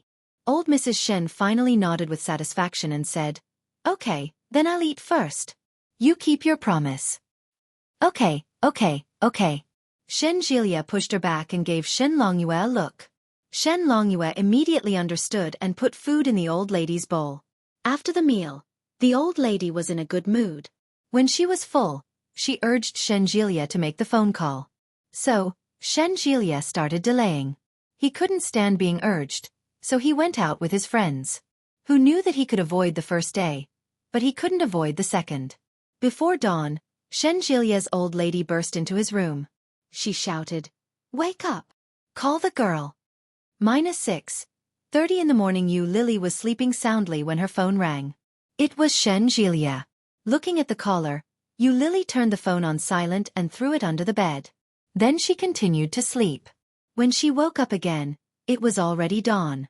She picked up the phone from the floor and looked at it. It was already 9 o'clock in the morning. 9 o'clock. Lily immediately woke up and turned on the phone. Sure enough, there were a bunch of missed calls. However, all of them belonged to the capital. None of them belonged to Kingstown. Lily was disappointed. At the same time, another strange call came in. The caller was from the capital. Lily picked up the phone, and a wail could be heard from the other end. "Oh my God! You finally picked up the phone. What's up?" However, what responded to her was the voice of an old lady. She sounded a little excited as she shouted, "Little girl, have you been well? Remember me?" Shen Jilia's phone rang with the elderly man's voice. She didn't have to think to know who it was. Lily nodded and asked, "Old madam, what's the matter? Why don't you call me grandma?" Lily was speechless. Because if she called her grandmother, she would climb up the pole and pester her until she couldn't get away. Having experienced it once, Lily did not dare to experience it a second time. He coughed lightly and said, "Are you looking for me?" Chapter 11:23. The old lady's voice was filled with excitement. Although her voice sounded old, her tone and temperament were like that of a child's. Lily had a good impression of the old lady, but she didn't dare to get close to her. She rejected her and said, "It's okay, old madam. I still have things to do in Kingstown." "I see." The old lady sounded a little disappointed. "How about I go to Kingstown to find you? I'll just come and see you, okay?" Lily didn't know what to do with the old lady and said, "See me? How about a video call?" "Okay. The old lady was excited and shouted, "Jilia, video call! Video call!" Shen Jilia felt a little helpless and asked Lily, "Is it convenient now?" It's not convenient. I haven't washed my face yet. Wait a moment." She hung up the phone. When the old lady saw that the phone had been hung up, she was furious and shouted, "How could this be? Did the young lady hang up the phone? How could this be? You have to compensate my young lady." As she spoke, she reached out and slapped Shen Jilia twice. "You have to compensate my young lady." Shen Jilia took the 2 slaps. His neck shrank back and he shouted, "Grandma, Grandma, it hurts." She went to wash her face. "When she's done, she'll have a video call with you. Don't be afraid. She won't run away." When old Mrs. Shen heard that, she glared at him and slapped him again. "Speak properly." Shen Jilia covered the place where she had slapped him and wanted to cry. Kingstown. Qiao Ziqing came early in the morning and heard the nurse say that Ming refused to eat or take an injection. This caused Qiao Ziqing to be extremely anxious. As soon as she entered, she saw Ming wrapped in a blanket and curled up on the bed. His back was to the door, and he looked very sad. Qiao Ziqing's heart ached. She walked up and shouted, "Son, you haven't eaten anything since yesterday. Come and eat something with mommy." "I haven't eaten either." "I don't want to eat. I don't have an appetite, Mom." Ming's voice was very low. He sounded listless and weak. Qiao Ziqing's heart ached. She went forward and sat on the edge of his bed. "It's okay. Don't worry about it too much. When your injuries are more or less healed, I'll take you out to play, okay?" When Ming heard this, his arms, which were curled up in the quilt, slightly tightened. He didn't feel good. When he was young, whenever Ming threw a tantrum, Qiao Ziqing would use this trick to coax him. Right now, Qiao Ziqing was still treating him like a child. However, Ming did not give any response. He closed his eyes and did not speak. "Ming, get up and eat something. Don't starve. Your health is more important. Don't let your mother worry." Ming's father placed the food he had bought on Ming's table and reached out to grab him. However, Ming remained indifferent. He closed his eyes and muttered, "I don't have an appetite. Go home. It's the new year. Don't be unhappy because of me." When Xiao Ziqing heard this, she burst into tears and shouted, "You silly child, you're already like this. How are we supposed to be happy? How are we supposed to celebrate the new year? Now, no one could celebrate the new year in peace. All right, don't cry. The child is in a bad mood, and you're bullying me?" O Ming's father wiped Xiao Ziqing's eyes and said, "Let the child be quiet for a while. When the child thinks things through and is in a better mood, he will naturally get up and eat." Death. Chapter 11:24. O Ming's father's words convinced Xiao Ziqing. But after a few hours, O Ming was still lying in bed, motionless. She looked at the time. It was already past 11. Xiao Ziqing knew that O Ming hadn't eaten since yesterday morning. He was relying on the 4-drip. How could this go on? Xiao Ziqing walked to O Ming's bedside and gently pushed him. She shouted, "Xiao, get up and eat." But O Ming was still lying in bed, motionless. Just as the 4-drip was finished, the nurse came to help O Ming remove the needle. But O Ming didn't move. Xiao Ziqing's heart ached. She sat beside her son and covered her mouth, not daring to cry out loud. Her shoulders trembled slightly, but she couldn't hide her heavy breathing. O Ming seemed to raise his head and open his eyes. However, there was still nothing in those eyes. There was no light, only emptiness. When Xiao Ziqing saw O Ming's eyes, she quickly stood up. She bit her fist and pinched her hand hard, afraid that she would cry out loud.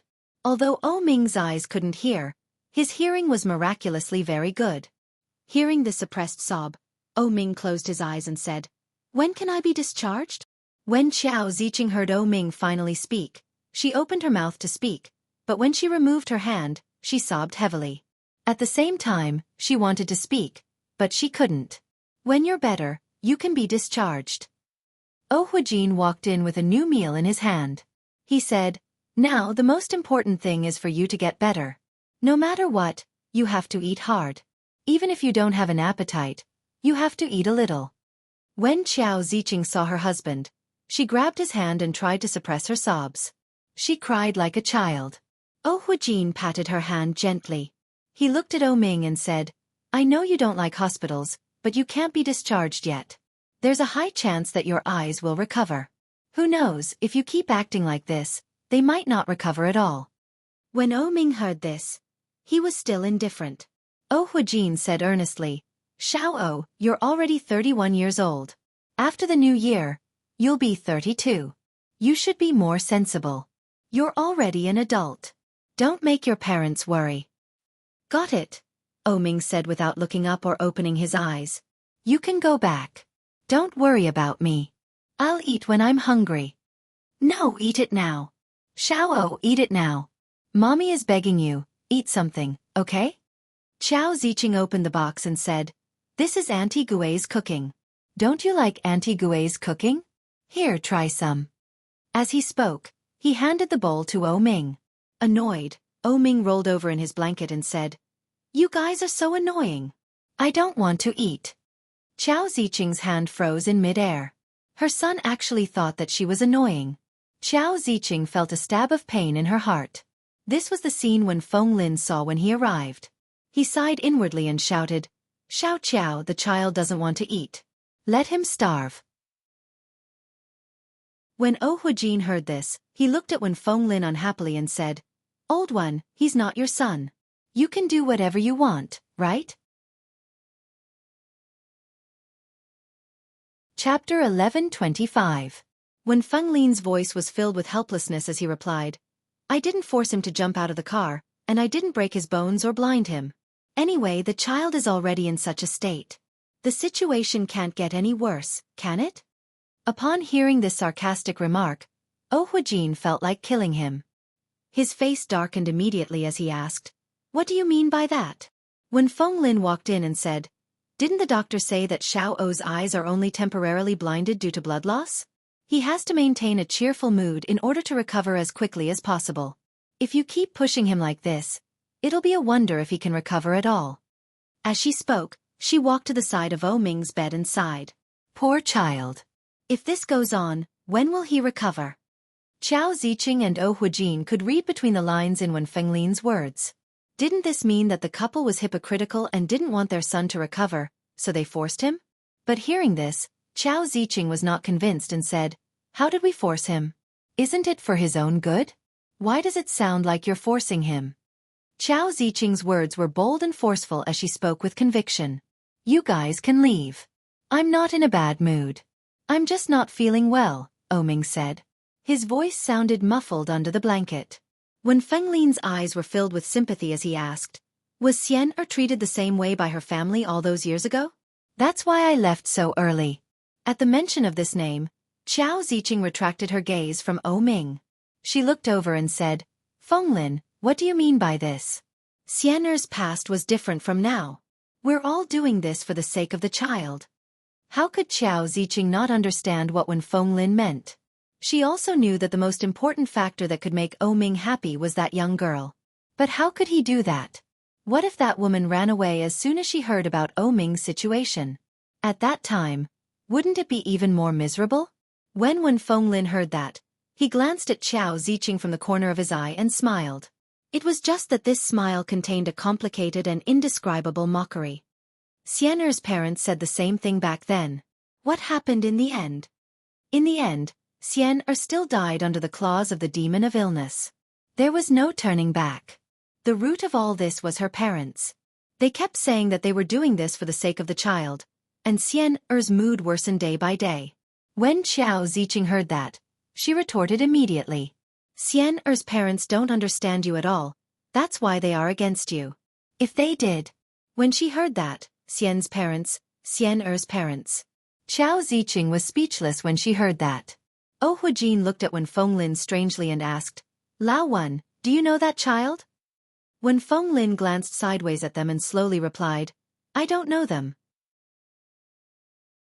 But I seem to see myself in them when I was young. How is your behavior any different from Xian's parents back then? You keep saying that it's for the good of the child, but in fact, you don't even know what the child wants. If you continue like this, I'm afraid Xian's ending will be Oming's." Chapter 11:26. Huijin and Chao Ziqing knew exactly what had happened that year. Xian's illness had suddenly acted up, and there was no way to save her. Her young life had passed away. Even after Xian's death, Xian's family refused to let Feng Lin see her. However, on the third day after Xian's death, they brought Xian's photo to Feng Lin's house to mourn. They claimed that Feng Lin had caused their daughter's death. In the end, Feng Lin's single mother couldn't bear the pressure and committed suicide. From then on, Feng Lin was alone and never married again. Xian's entire family moved and never returned to Kingstown. Feng Lin's voice was agitated. His cadence was powerful and resonant. At the end of his speech, Feng Lin realized that he had been too emotional. After a pause he said, "I'm sorry. I got a little emotional." Chao Ziqing and Huijin were rendered speechless by his outburst. The atmosphere was eerily quiet. "Mom," Oming finally spoke. His voice was a little muffled. "I want to live on." It was only a few words, but it pierced Chao Ziqing's heart. Tears flowed down her cheeks, and she couldn't hold back her sobs. She nodded her head and said, all right. I'll go get that woman. Wait for me." Forget it. No matter what the woman's attitude was, it was fine as long as her son liked her. Even if that woman wasn't willing to be with Oming, her son shouldn't be so weak. However, if something were to happen to Oming because of them, it would be a huge loss for them. Xian's ending couldn't be allowed to happen to Oming. That kind of tragedy couldn't happen a second time. In the past, she had been Xian's good friend. Now, she was Oming's mother. Losing a good friend was painful, but losing a son was even more painful. Forget it. What if that woman wasn't what she thought she was? Chao Ziqing sobbed. She picked up her phone and opened the call log from the day before. After Oming had called her, Chao Ziqing had saved the number. She dialed the number, but the other end told her that the phone was switched off. Switched off at this time? Huijin walked out from behind and asked, "How is it?" "My phone is off. What should I do?"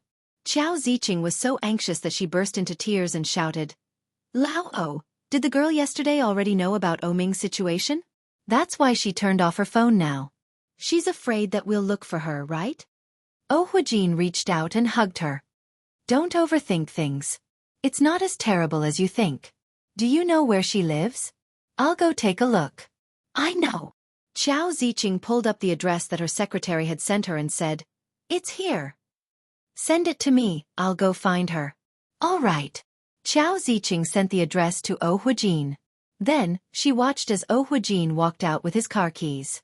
The 2 meetings he had with that woman had both been unpleasant. What if that woman refused to come or had already run away? What should he do then? Then wouldn't Oh Ming? Xiao Ziqing suddenly felt a bit uneasy. She pulled the corner of her husband's clothes and said, Old Oh, I think she will ask the nurse about our son's condition. Could it be that the woman has left? That we can't find her? Oh Huijin said helplessly, Don't overthink things. That child wouldn't do such a thing. Death. Chapter 11:27. When Xiao Ziqing heard Oh Huijin's words, she tightened her grip on his shirt and said, I hope so. Oh Huijin gently patted the back of her hand and comforted her. It'll be fine. Don't worry. I'll bring her over. They could all see how much Oh Ming cared for this girl. Perhaps if she was brought over, Oh Ming would really be able to pull himself together. Regardless of the outcome, they had to give it a try. What if?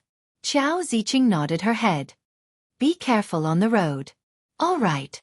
Oh Huijin took her hand and turned to leave. He had only taken a few steps when he heard Xiao Ziqing call out from behind. Wait! Oh Huijin turned his head and saw Xiao Ziqing's conflicted expression. After a moment of hesitation, she said, Shall I go with you? Stay here and take good care of our son. What if he refuses to come after you treated him like that? Oh Huijin's words were exactly what Xiao Ziqing was worried about. Looking at her husband's comforting gaze, Xiao Ziqing didn't insist. She nodded her head and watched Oh Huijin leave. Oh Ming had heard Wen Fenglin's name many times from his parents. But, he had never heard his parents talk about Wen Fenglin's story. Oh Ming would never have imagined that Wen Fenglin had such a story behind him. After Oh Huijin and his wife left, the room was silent. After a long time, a calm voice rang out in the ward. Thank you. The voice was low, but it was filled with sincerity.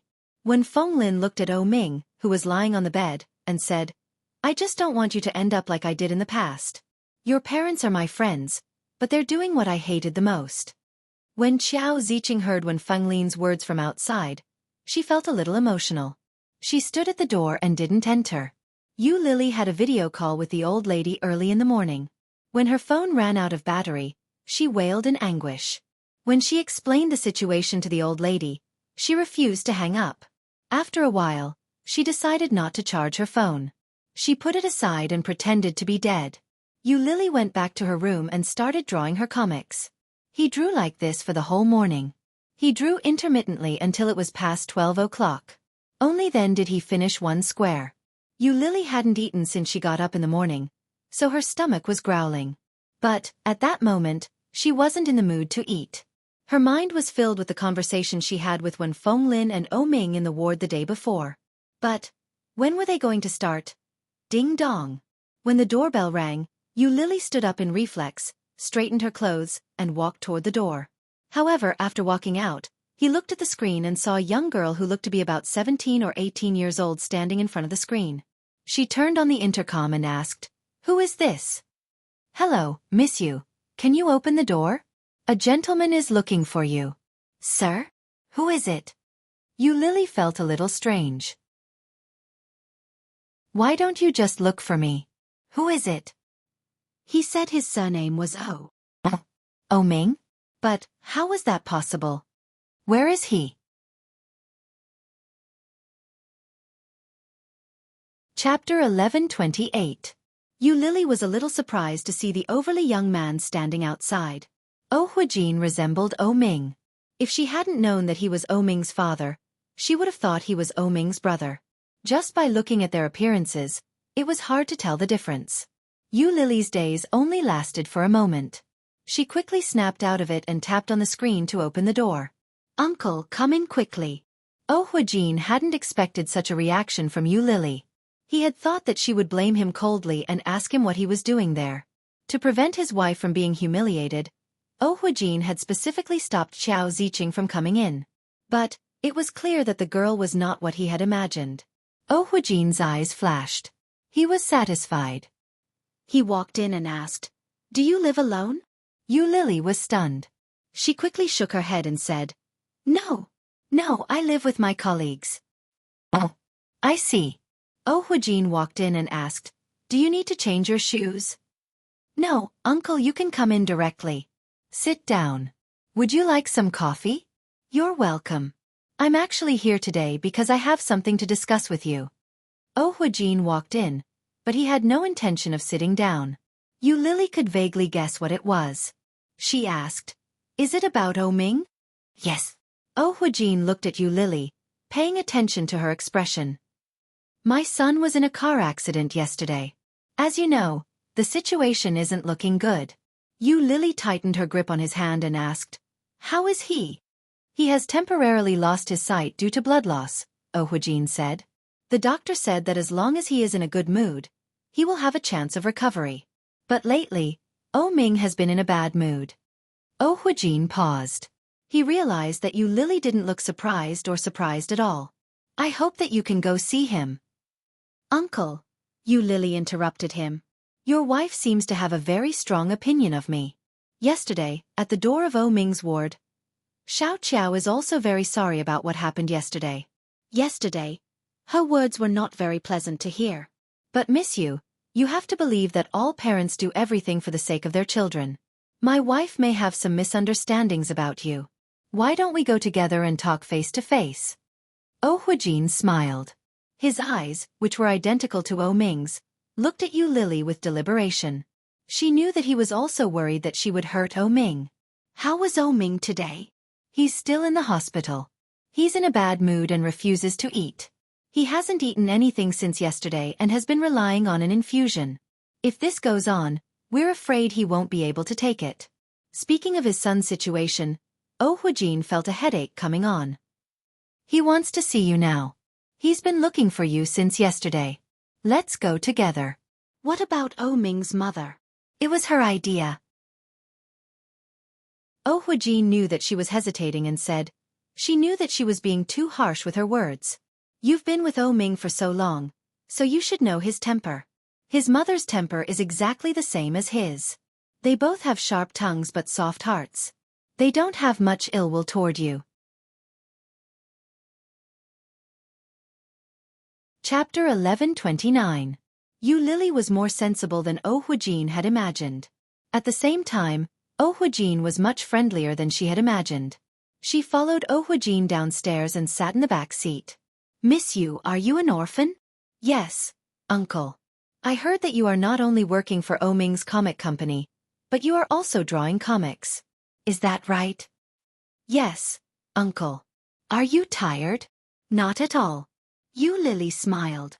"Actually, any job is the same. You just have to get used to it.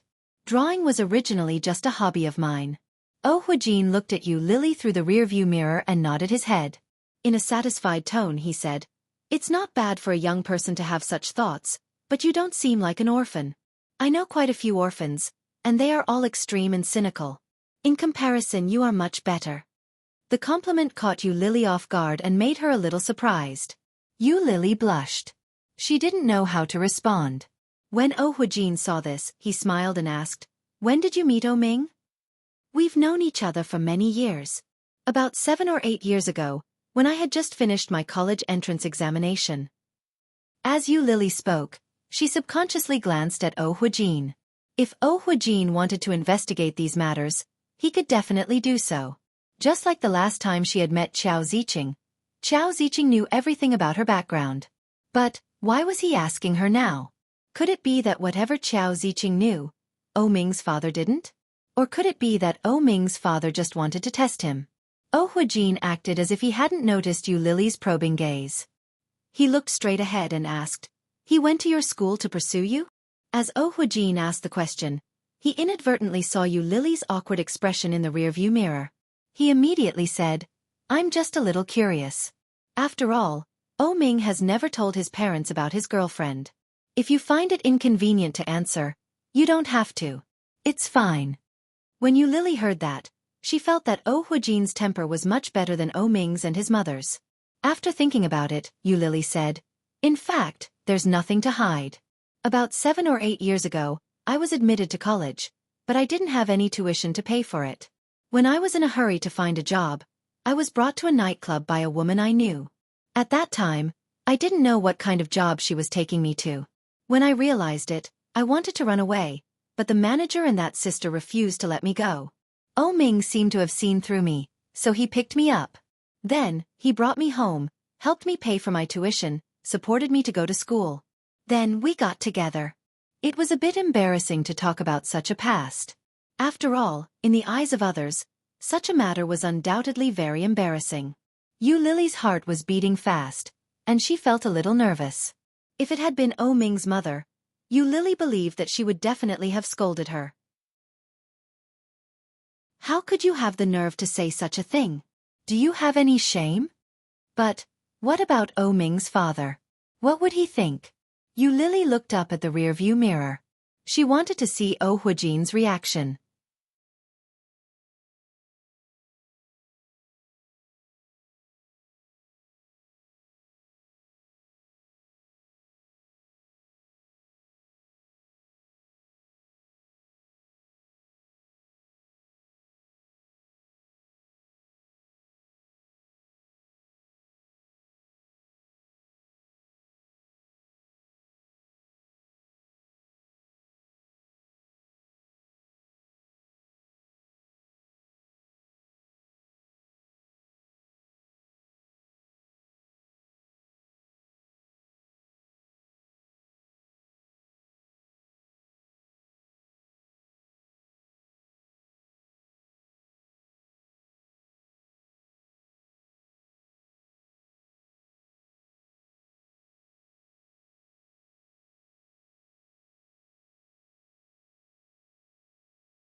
Chapter 11:30.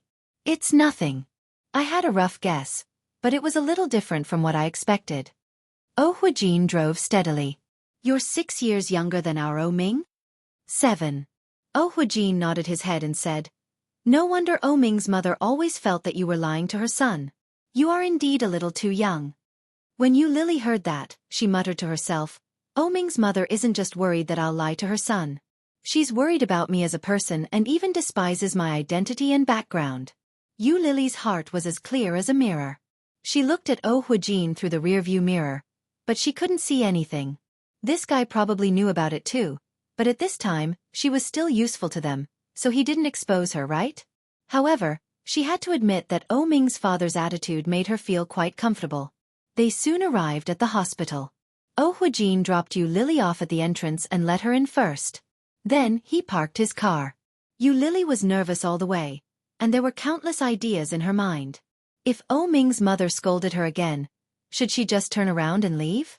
If Oh Ming's mother didn't let her in, should she just turn around and leave?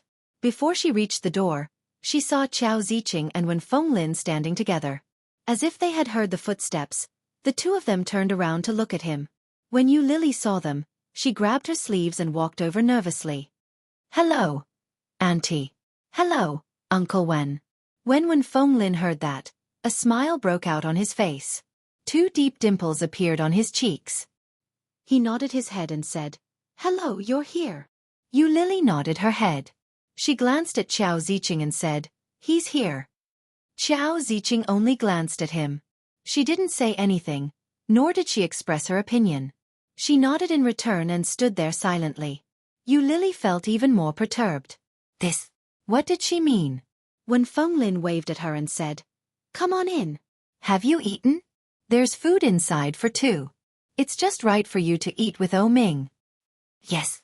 Yu Lily subconsciously glanced at Qiao Ziqing. Qiao Ziqing also looked at her, but she didn't say anything. Yu Lily gently pushed open the door of the ward. After closing the door behind her, she quietly walked over to the bedside. Oh Ming was wearing a hospital gown and covered with a thick blanket. He was lying on the bed with his back to the door. She deliberately slowed down her pace and walked over to stand in front of him. Before she could speak, Oh Ming said, "Help me up." Yu Lily put the bag aside and went forward to help him up without saying a word. However, Oh Ming was heavier than she had imagined. Yu Lily's face turned red, and it took a lot of effort to lift him up. Not a single sound was made during the entire process. Oh Ming's lips curled up slightly as he said, "Sit down." Yu Lily didn't move. She waved her finger in front of his face. Judging from his reaction, could it be that he already knew who she was? But she didn't make a sound, not even her footsteps. How did he recognize her? Oh Ming reached out and firmly grasped her hand. He gently pulled it to his lips and kissed it. "Sit down and feed me." Yu Lily retracted her hand and deliberately lowered her voice. "Sir, please conduct yourself with dignity. I'm a nurse here."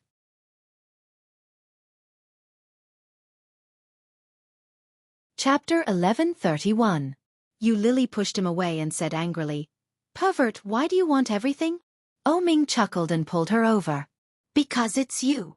Yu Lily lost all her temper after hearing such a joke. Oh Ming's smile deepened, and his eyes curved into 2 beautiful half-arcs. However, his eyes still looked a little lifeless and empty. Yu Lily sat down and said with some displeasure, "Do you know who I am?" "My Yu Lily. Who's yours?" Yu Lily was even more unhappy. She sneered, but her tone was much softer. She looked at his forehead and face wrapped in white gauze and asked, "Does it still hurt?" "It hurts," Oh Ming answered honestly. "But I'm very hungry. Let's eat first." "Humph." Yu Lily turned around to open a cardboard box and asked, "You really haven't eaten anything since yesterday? Wasn't it supposed to be an act? Could it be that Oh Ming was serious?" "Yeah." Oh Ming's eyes were unfocused. He looked down, but his ear was still in Yu Lily's direction. He asked, "Did my father pick you up just now?" "Yeah," Yu Lily answered as she opened the cardboard box and took out the thermos inside. "Did he say anything?"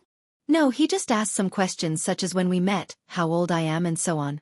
"You told him how we met?" Yu Lily paused and took apart the disposable chopsticks. Her eyes dimmed and she said, "I told him the truth."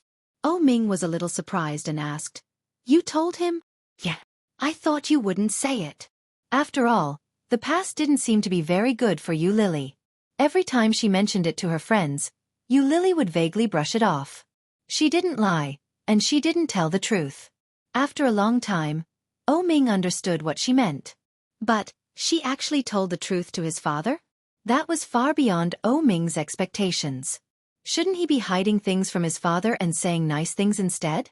Yu Lily came over with a thermos and said, "Even if I don't tell the truth, can't your father check it himself? Tell the truth and you'll be treated leniently." If he didn't tell the truth, it would be even more embarrassing if he was found out. Yu Lily scooped a spoonful of soup and blew on it before saying, "Drink some soup first. It's a little hot." Oh Ming didn't move. Yu Lily brought the spoon to his mouth. Oh Ming felt the warmth, so he opened his mouth slightly and drank the soup. "You drink it too.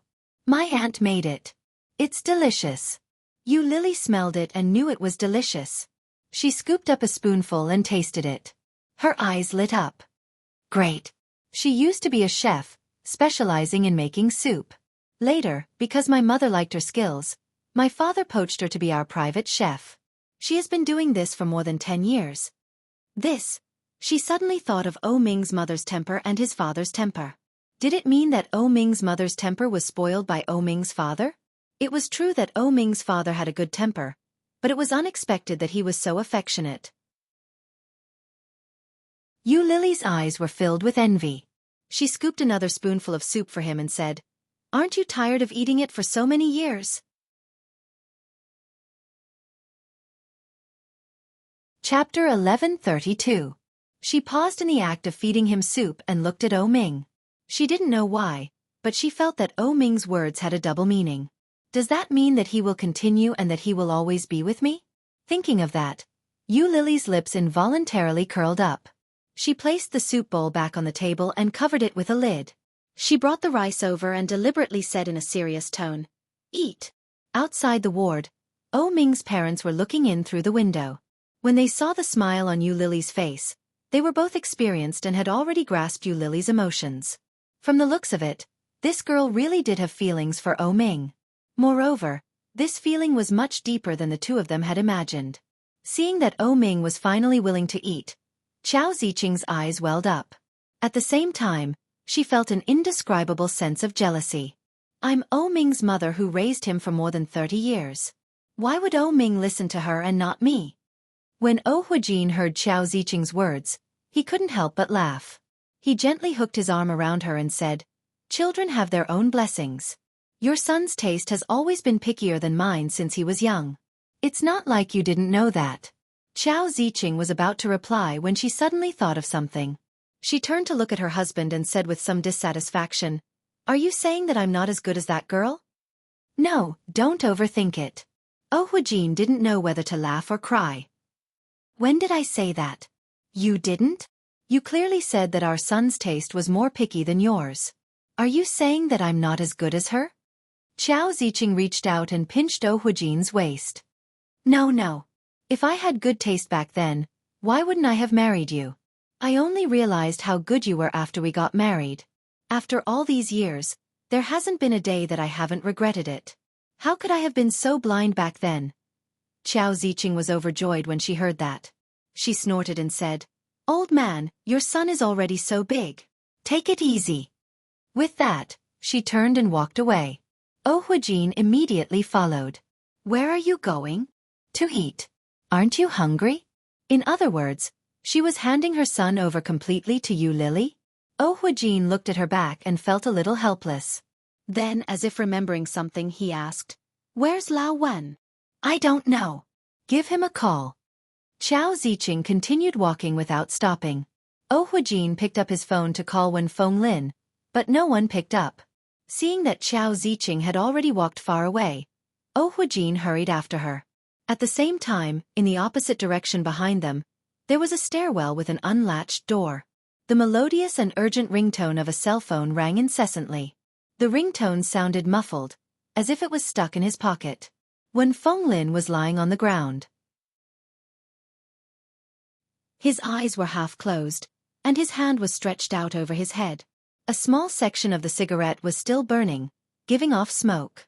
When he heard the ringtone, Wen Fenglin tried his best to reach for his phone, but no matter how hard he tried, he couldn't pull it out.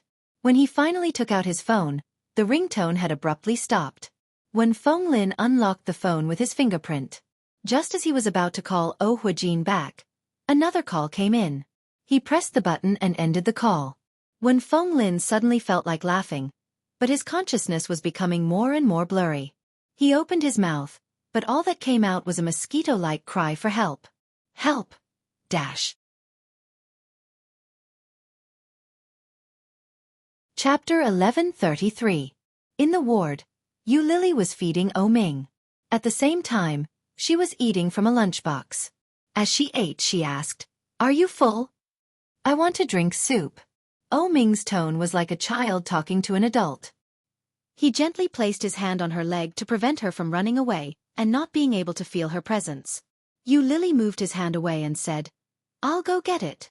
She turned around and returned with the soup bowl. She found O Ming listening to her movements with his ear to the side. "What are you doing?" Yu Lily sat back on the bed. "I'm trying to see if I can hear what you're doing. I've heard that there's a blind man who's really amazing. Not only can he hear what his wife is doing, but he also knows exactly where she is and does whatever he wants." "Wife," Yu Lily smiled and said, "I'm afraid he won't be able to see for many years. Do you want to get better?" "Don't speak. I'll listen for a while." O Ming reached out with his uninjured hand. Yu Lily saw his hand reach out, and her eyes darkened. She took 2 steps forward and pushed the hem of her jacket forward. Hearing the faint sound in front of him, O Ming reached out and firmly grasped the hem of Yu Lily's jacket. The hem of the down jacket felt good to the touch. O Ming's expression was one of triumph. "See, I'm still very amazing. Even if I can't see in the future, I can still find you with my hearing." Yu Lily's heart ached. She smiled and said, "Really? Why don't you try again later?" O Ming didn't let go of the hem of her jacket. He pulled her gently and said, "Yu Lily, I don't know what my father told you, but the doctor said that the worst-case scenario is that I might not be able to see for the rest of my life. It's very likely that I'll be blind and never see you again. Are you sure you still want to be with me?" This was the most realistic problem, and it was also the problem that O Ming had been most worried about for the past 2 days. When Yu Lily heard that, she looked at his face. There wasn't much expression on O Ming's face. His eyes were empty and lifeless. He was looking down and slightly tilting his head to listen. His hand gripped the hem of her clothes tightly. Yu Lily reached out and gently placed her hand on his. When she was about to speak, she heard him say, "I have already prepared for the worst. I don't want to hide it from you, nor do I want to lie to you. Yu Lily, it is very likely that I will lose my ability to work in the future. My father is getting old. In the future, he might not be as glorious as he was today. Is that okay?" Hearing that, Yu Lily tightened her grip on him. She reached out her hand angrily and pressed lightly on the place where his bone was fractured. "Ah!" O Ming screamed in pain and frowned. "Does it hurt?" "It hurts," O Ming shouted. "Serves you right." Yu Lily pressed it again. "What do you mean? Do you think I'm with you just because you have money?" When O Ming heard that, he felt a little suffocated. Even if it wasn't the whole reason, it was probably a large part of the reason.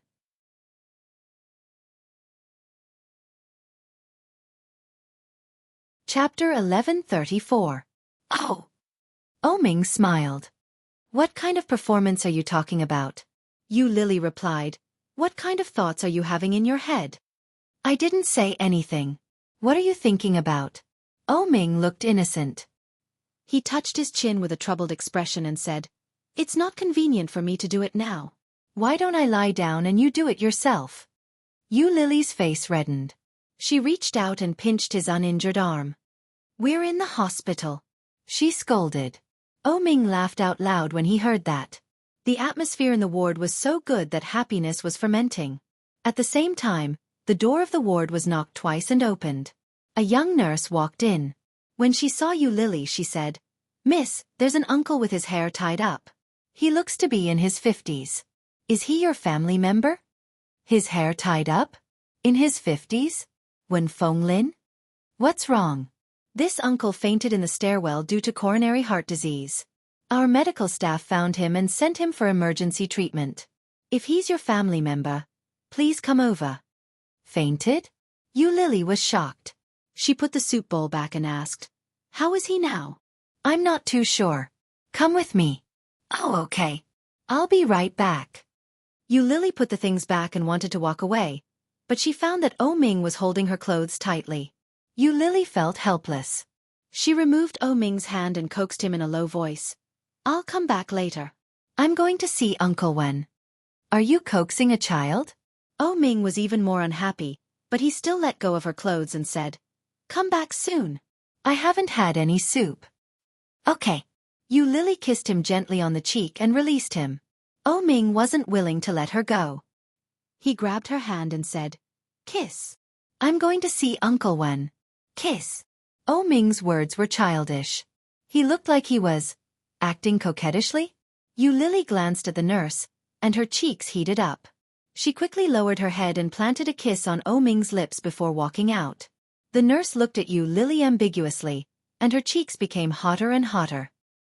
He pretended that he hadn't seen anything and followed her in the direction of Wen Fenglin with a calm demeanor. When they arrived, they learned that Wen Fenglin's condition wasn't too optimistic. In the emergency room, the doctors and nurses were busy. Yu Lily paced back and forth in front of the emergency room, and a nurse came up to her. "This is the patient's cell phone. You can call the other family members. This matter can be big or small. We can't guarantee anything." Yu Lily took it and nodded her head. "Thank you." As soon as Yu Lily got the phone, she recognized it at a glance. It was his other phone. The nurse's words could not be clearer. With Wen Fenglin's current condition, it would be a miracle if he could be saved. If he couldn't be saved, it was better to inform his family. Yu Lily opened the phone and found that there was no password at all. It was an old-fashioned phone, probably a popular model 2 or 3 years ago. It was popular for a period of time, but it has long since been discontinued. She hadn't expected Wen Fenglin to be so nostalgic. When she opened the phone, she realized that it was lagging. She opened the contact list and saw that there were quite a number of calls. There were at least 40 to 50 calls. However, there wasn't a single name or note that she suspected belonged to his family.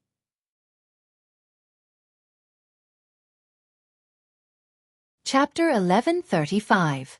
There was only one symbol on the last number. It was the symbol of a house. Yu Lily recognized the symbol. It meant home.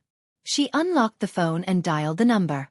The caller was from a small city in Kong Province. It wasn't far from the provincial capital, Kingstown. Yu Lily had stayed there for a period of time when she was traveling. It was a nice little city. The call was quickly answered by an old woman. She sounded shaky and excited. She shouted, "Hello, Lao Wu. Is this me, Lao Wu? Have you come back from home?" She was speaking in Cantonese. Yu Lily understood. Lao Wu? Was Wen Fenglin the 5th child in his family? Yu Lily cleared her throat and asked, "Hello, do you know Wen Fenglin? Are you from the side? Do you know how to use my Lao Wu's phone to call my house?" I'm Uncle Wen's friend. My name is Yu Lily. May I know how you are related to Uncle Wen?" "Hold on. I'll get my grandson to talk to you," the old woman shouted. As the old woman spoke, she shouted, "Ah Joe, come and answer the phone. It's your 5th uncle." Yu Lily could clearly hear footsteps coming from the other end of the line. A young man's voice could be heard. "Hello, 5th uncle?" The voice sounded like he was in his mid-20s. "Very young. I'm not 5th uncle. Do you know Wen Fenglin?" "He's 5th uncle. We're in Kingstown now, and he's in the hospital. He's suffering from coronary heart disease. Would you like to come over?" There was a moment of silence on the other end of the line. The old woman asked, "Is that okay?" The young man's voice could be heard again. "Did my uncle ask you to make this call?" "No, he's in the emergency room," Yu Lily said. "I thought I should call his family, so I got it. Which hospital is it? I'll head over right away. What's your relationship with my uncle? We can be considered friends." "All right. Thank you for informing us. Give me the address. I'll jot it down." Yu Lily gave the address, and the call was hung up. About 10 minutes later, the door to the emergency room was opened. When the doctors and nurses came out, Yu Lily rushed forward and asked, "How is it?" Fortunately, it was a close shave, but he still needs to be observed. He needs to stay in the ICU. Go pay the fee. She breathed a sigh of relief and nodded. After paying the bill, Wen Fenglin's phone started to vibrate. But this time, it was a cell phone number. Sure enough, it was the young man from before. "Hello, Mississippi. My name is Wen Hujio. What's your phone number? Let me make a note to not use my uncle's phone to contact you later." I'm afraid he'll blame you. Why? Yu Lily was a little surprised, but she quickly thought of something and said, Uncle Wen has been rescued now. The doctor said it was a close shave. Wen Hajio also seemed relieved and said, That's good. I'll be there in about an hour. Don't tell my uncle that I'm here. Delete the call history. Thank you. Yu Lily was dumbfounded. They were both surnamed Wen. Wen Hajio must really be Wen Fenglin's nephew, right? Why was he acting like a thief?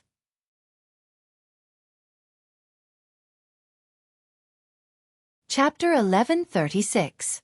From his tone, it was clear that he was worried. It couldn't be Wen Fenglin's enemy. Yu Lily thought about it and deleted the record as she was told. When she arrived at Wen Fenglin's ward, she walked in. His heartbeat was normal, but his face was pale. His eyes were closed, and he looked like he was in a coma. Yu Lily placed her phone on the side of his bed. Just as she put it down, she heard the phone vibrate.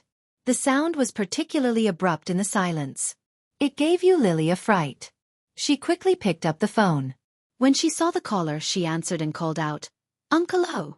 When O Huijin heard Yu Lily's voice, he was equally surprised. He asked, Why is it you? Where's Lao Wen? Uncle Wen just fainted in the stairwell. He was sent to the ER and just came out. O Huijin's heart skipped a beat. How did this happen? What's the situation now? Not too bad. It was a close shave, Yu Lily said.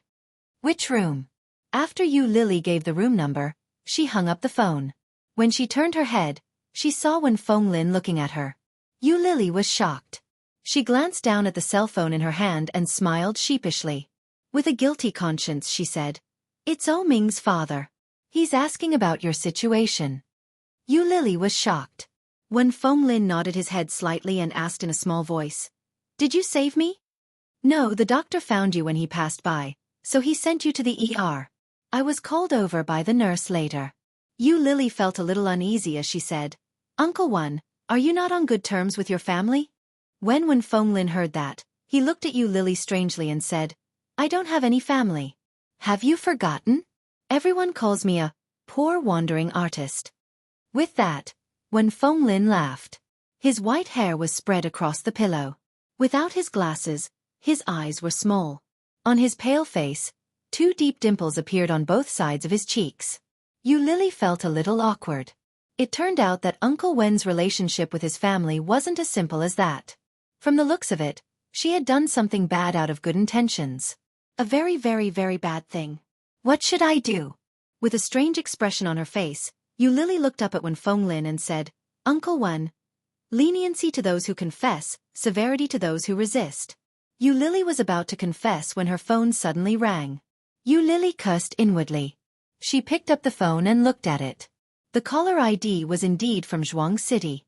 In other words, it belonged to Wen Fenglin's nephew. Yu Lily was a little embarrassed and said, I'll go take a call. As he spoke, he ran out of the door and closed the door before answering the call. Miss Yu, which ward is it? I'll go there in a moment. No need, no need. You don't have to come over. Yu Lily wished she could strangle herself to death. Mr. Wen, can you tell me what happened between your family and Uncle Wen?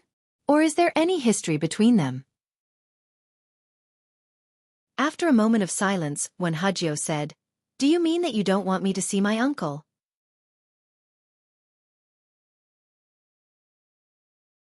Chapter 1137. Wen Hajio did not speak.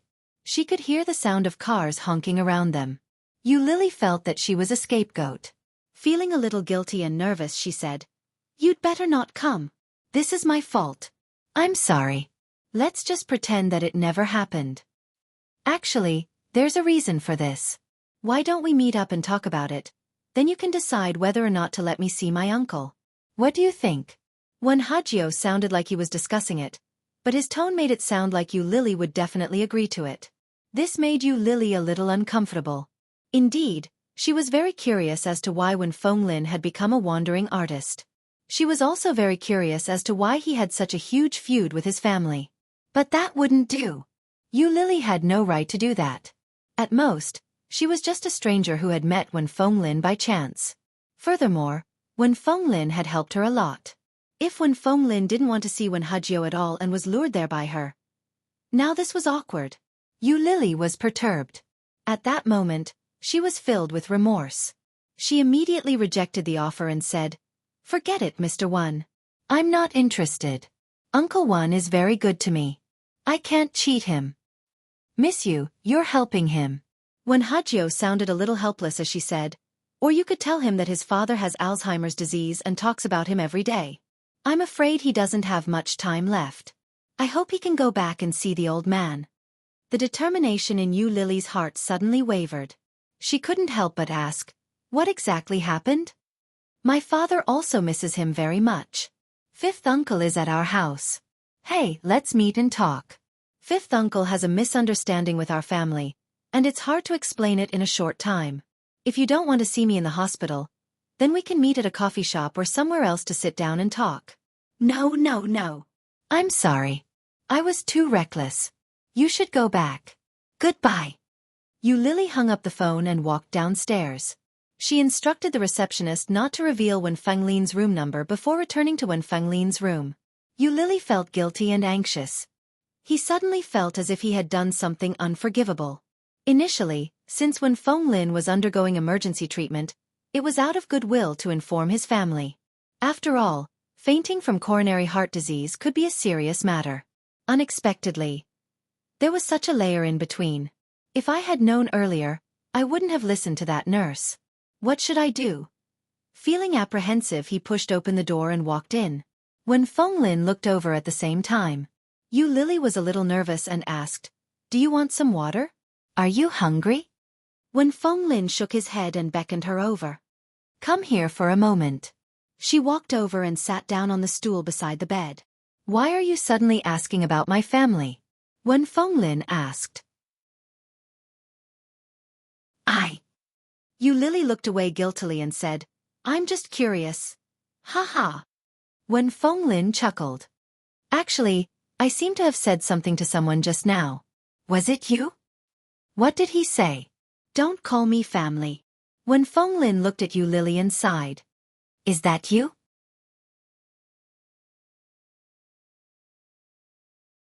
Chapter 1138.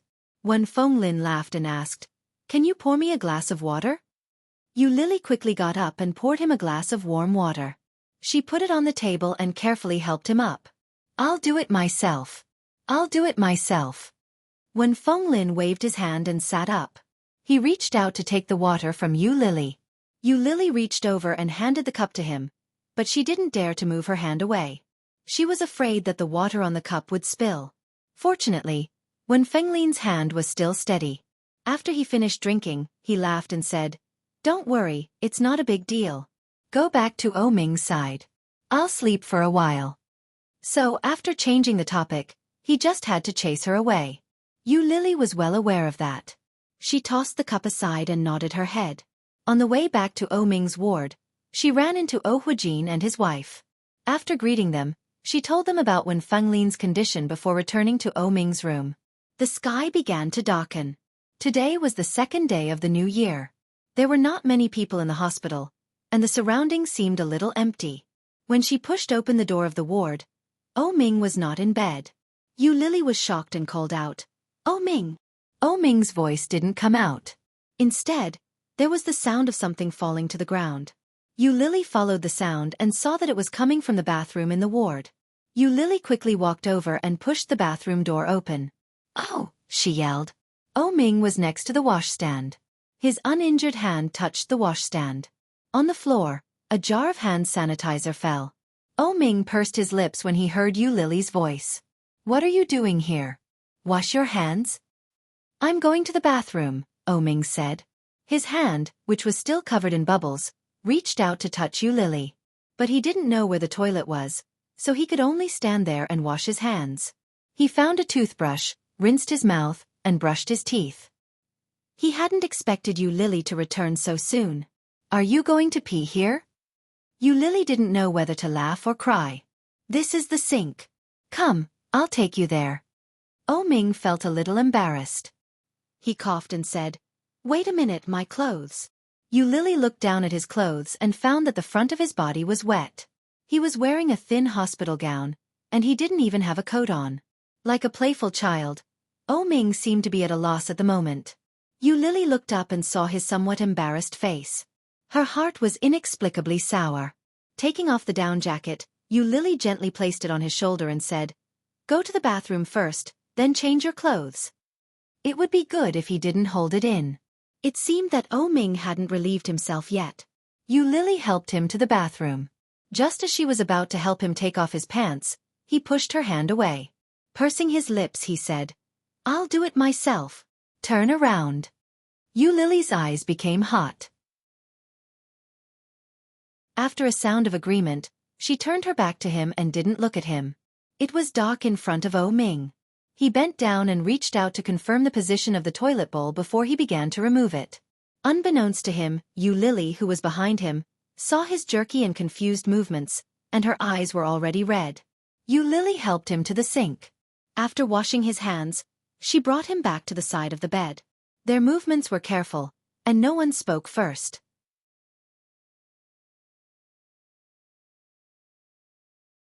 Chapter 1139. But Ming's hand was a little inconvenient. Yu Lily helped him change his pants first, then spent a lot of effort to help him change his shirt. Ming didn't say a word. After Yu Lily helped him fasten the last button, he pulled her into his arms with his uninjured arm. Yu Lily was stunned, but very quickly, she obediently leaned on his shoulder and gently hugged him. "Yu Lily." Ming's voice was a little hoarse, and he sounded a little depressed. Yu Lily's heart trembled slightly. She hugged him tightly and answered, "Yeah, I'm here. I want to be discharged from the hospital. Go and find my parents." "Discharged? How can you be discharged at this time?" Yu Lily looked at his hand in a cast and frowned. "It's okay. It's not a big problem. Besides, we have a family doctor at home.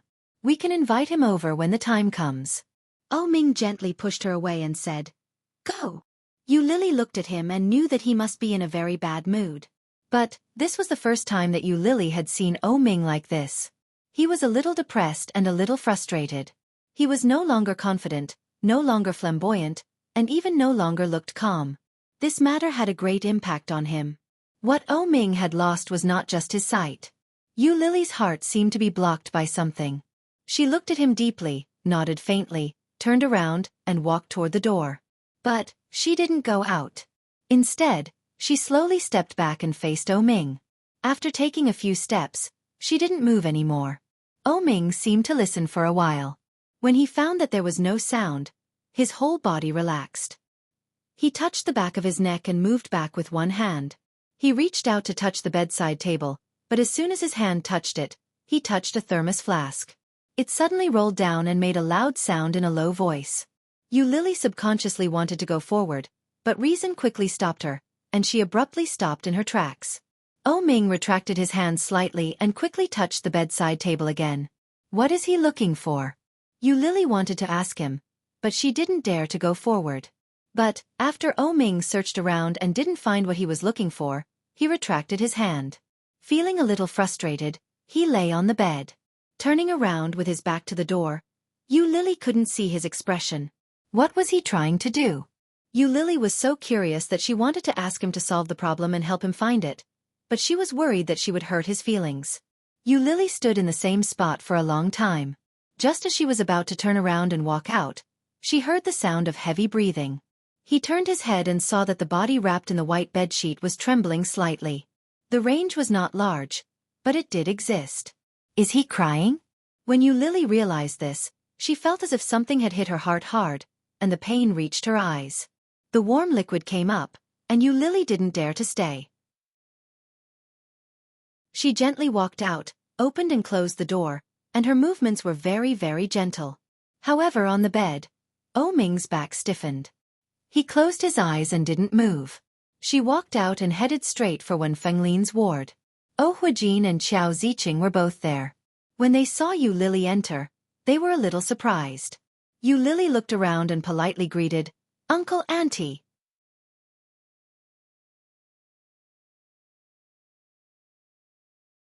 Chapter 1140. Wen Fenglin's complexion and spirits were much better than before. He had tied up his hair and put on his glasses. He looked no different from his usual self. He had a clean demeanor and a warm smile. Wen Fenglin replied, "I'm much better. Thank you, Mississippi. How is O Ming?" Yu Lily recalled how O Ming had been trembling with his back turned to her. Her heart ached, and her eyes burned. She nodded her head and replied, "He's fine." She looked up at O Huijin and his wife and said, "Uncle and Auntie, O Ming wishes to be discharged from the hospital and return home to recuperate." No. Xiao Ziqing panicked. How can he do that? His injuries are serious. The doctors and nurses in the hospital have to take care of him at all times. If he stays at home, what if something happens? That won't happen. Yu Lily shook her head. Her eyelids drooped. She was in low spirits. Actually, the most important factor in recuperating is one's mood. There are too many restrictions in the hospital. I wish to bring him home to recuperate. Perhaps. As she spoke, her eyes reddened even more. She looked up and smiled. Didn't the doctor say that O Ming's eyes might recover at any time? If we cheer him up, he might recover even faster. Judging from the way Yu Lily spoke and the tone of her voice, it was clear that she had treated O Ming as one of her own. That tone of voice made Xiao Ziqing very unhappy. But it was undeniable that what Yu Lily had said made sense. O Huijin nodded his head and said, "All right. In that case, come to our house. Miss you if it's possible. I hope that you can move in with us. Our son likes you very much and is very reliant on you. Is that all right?" Although O Huijin's words were a question, his tone didn't imply it at all. When Xiao Ziqing heard that, she immediately replied, "Don't worry. We'll pay you, Auntie." Yu Lily's words were almost forced out of her mouth. She clenched her fists and said, "I think you might have misunderstood. I want to be with O Ming because I like him. I'm willing to be with him. Similarly, it doesn't matter if he's blind or disabled. I'll take care of him. To put it bluntly, if he dies in a car accident, I'll die with him." O Huijing felt that Xiao Ziqing's words were hurtful, but she hadn't expected Yu Lily to say them. Live and die together? O Huijing found it hard to believe. As for Xiao Ziqing, she found it extremely laughable. How long has it been since they started talking about life and death? Although Xiao Ziqing had such thoughts in her heart, she did not voice them out. When Yu Lily saw the expression on Xiao Ziqing's face, she could guess what was going on. Yu Lily felt a little angry, but at this critical juncture, she couldn't lose her temper. Looking at Xiao Ziqing, she forced a smile and said, "The reason is simple. I love him, I want to marry him, I want to be with him, that's all." "Miss you." O Huijin was just about to speak up for Xiao Ziqing when Yu Lily interrupted him. "Uncle, I've conveyed the message. I agree with O Ming's suggestion. I'll be discharged first and recuperate. That's more important than anything else. I'll be leaving first. Goodbye, Uncle Wen." Wen Fenglin smiled and nodded his head. Goodbye. You're tuning in to the Xiaofan's Wuxia Tales YouTube channel. Don't forget to subscribe and join us on this journey to catch the most captivating stories.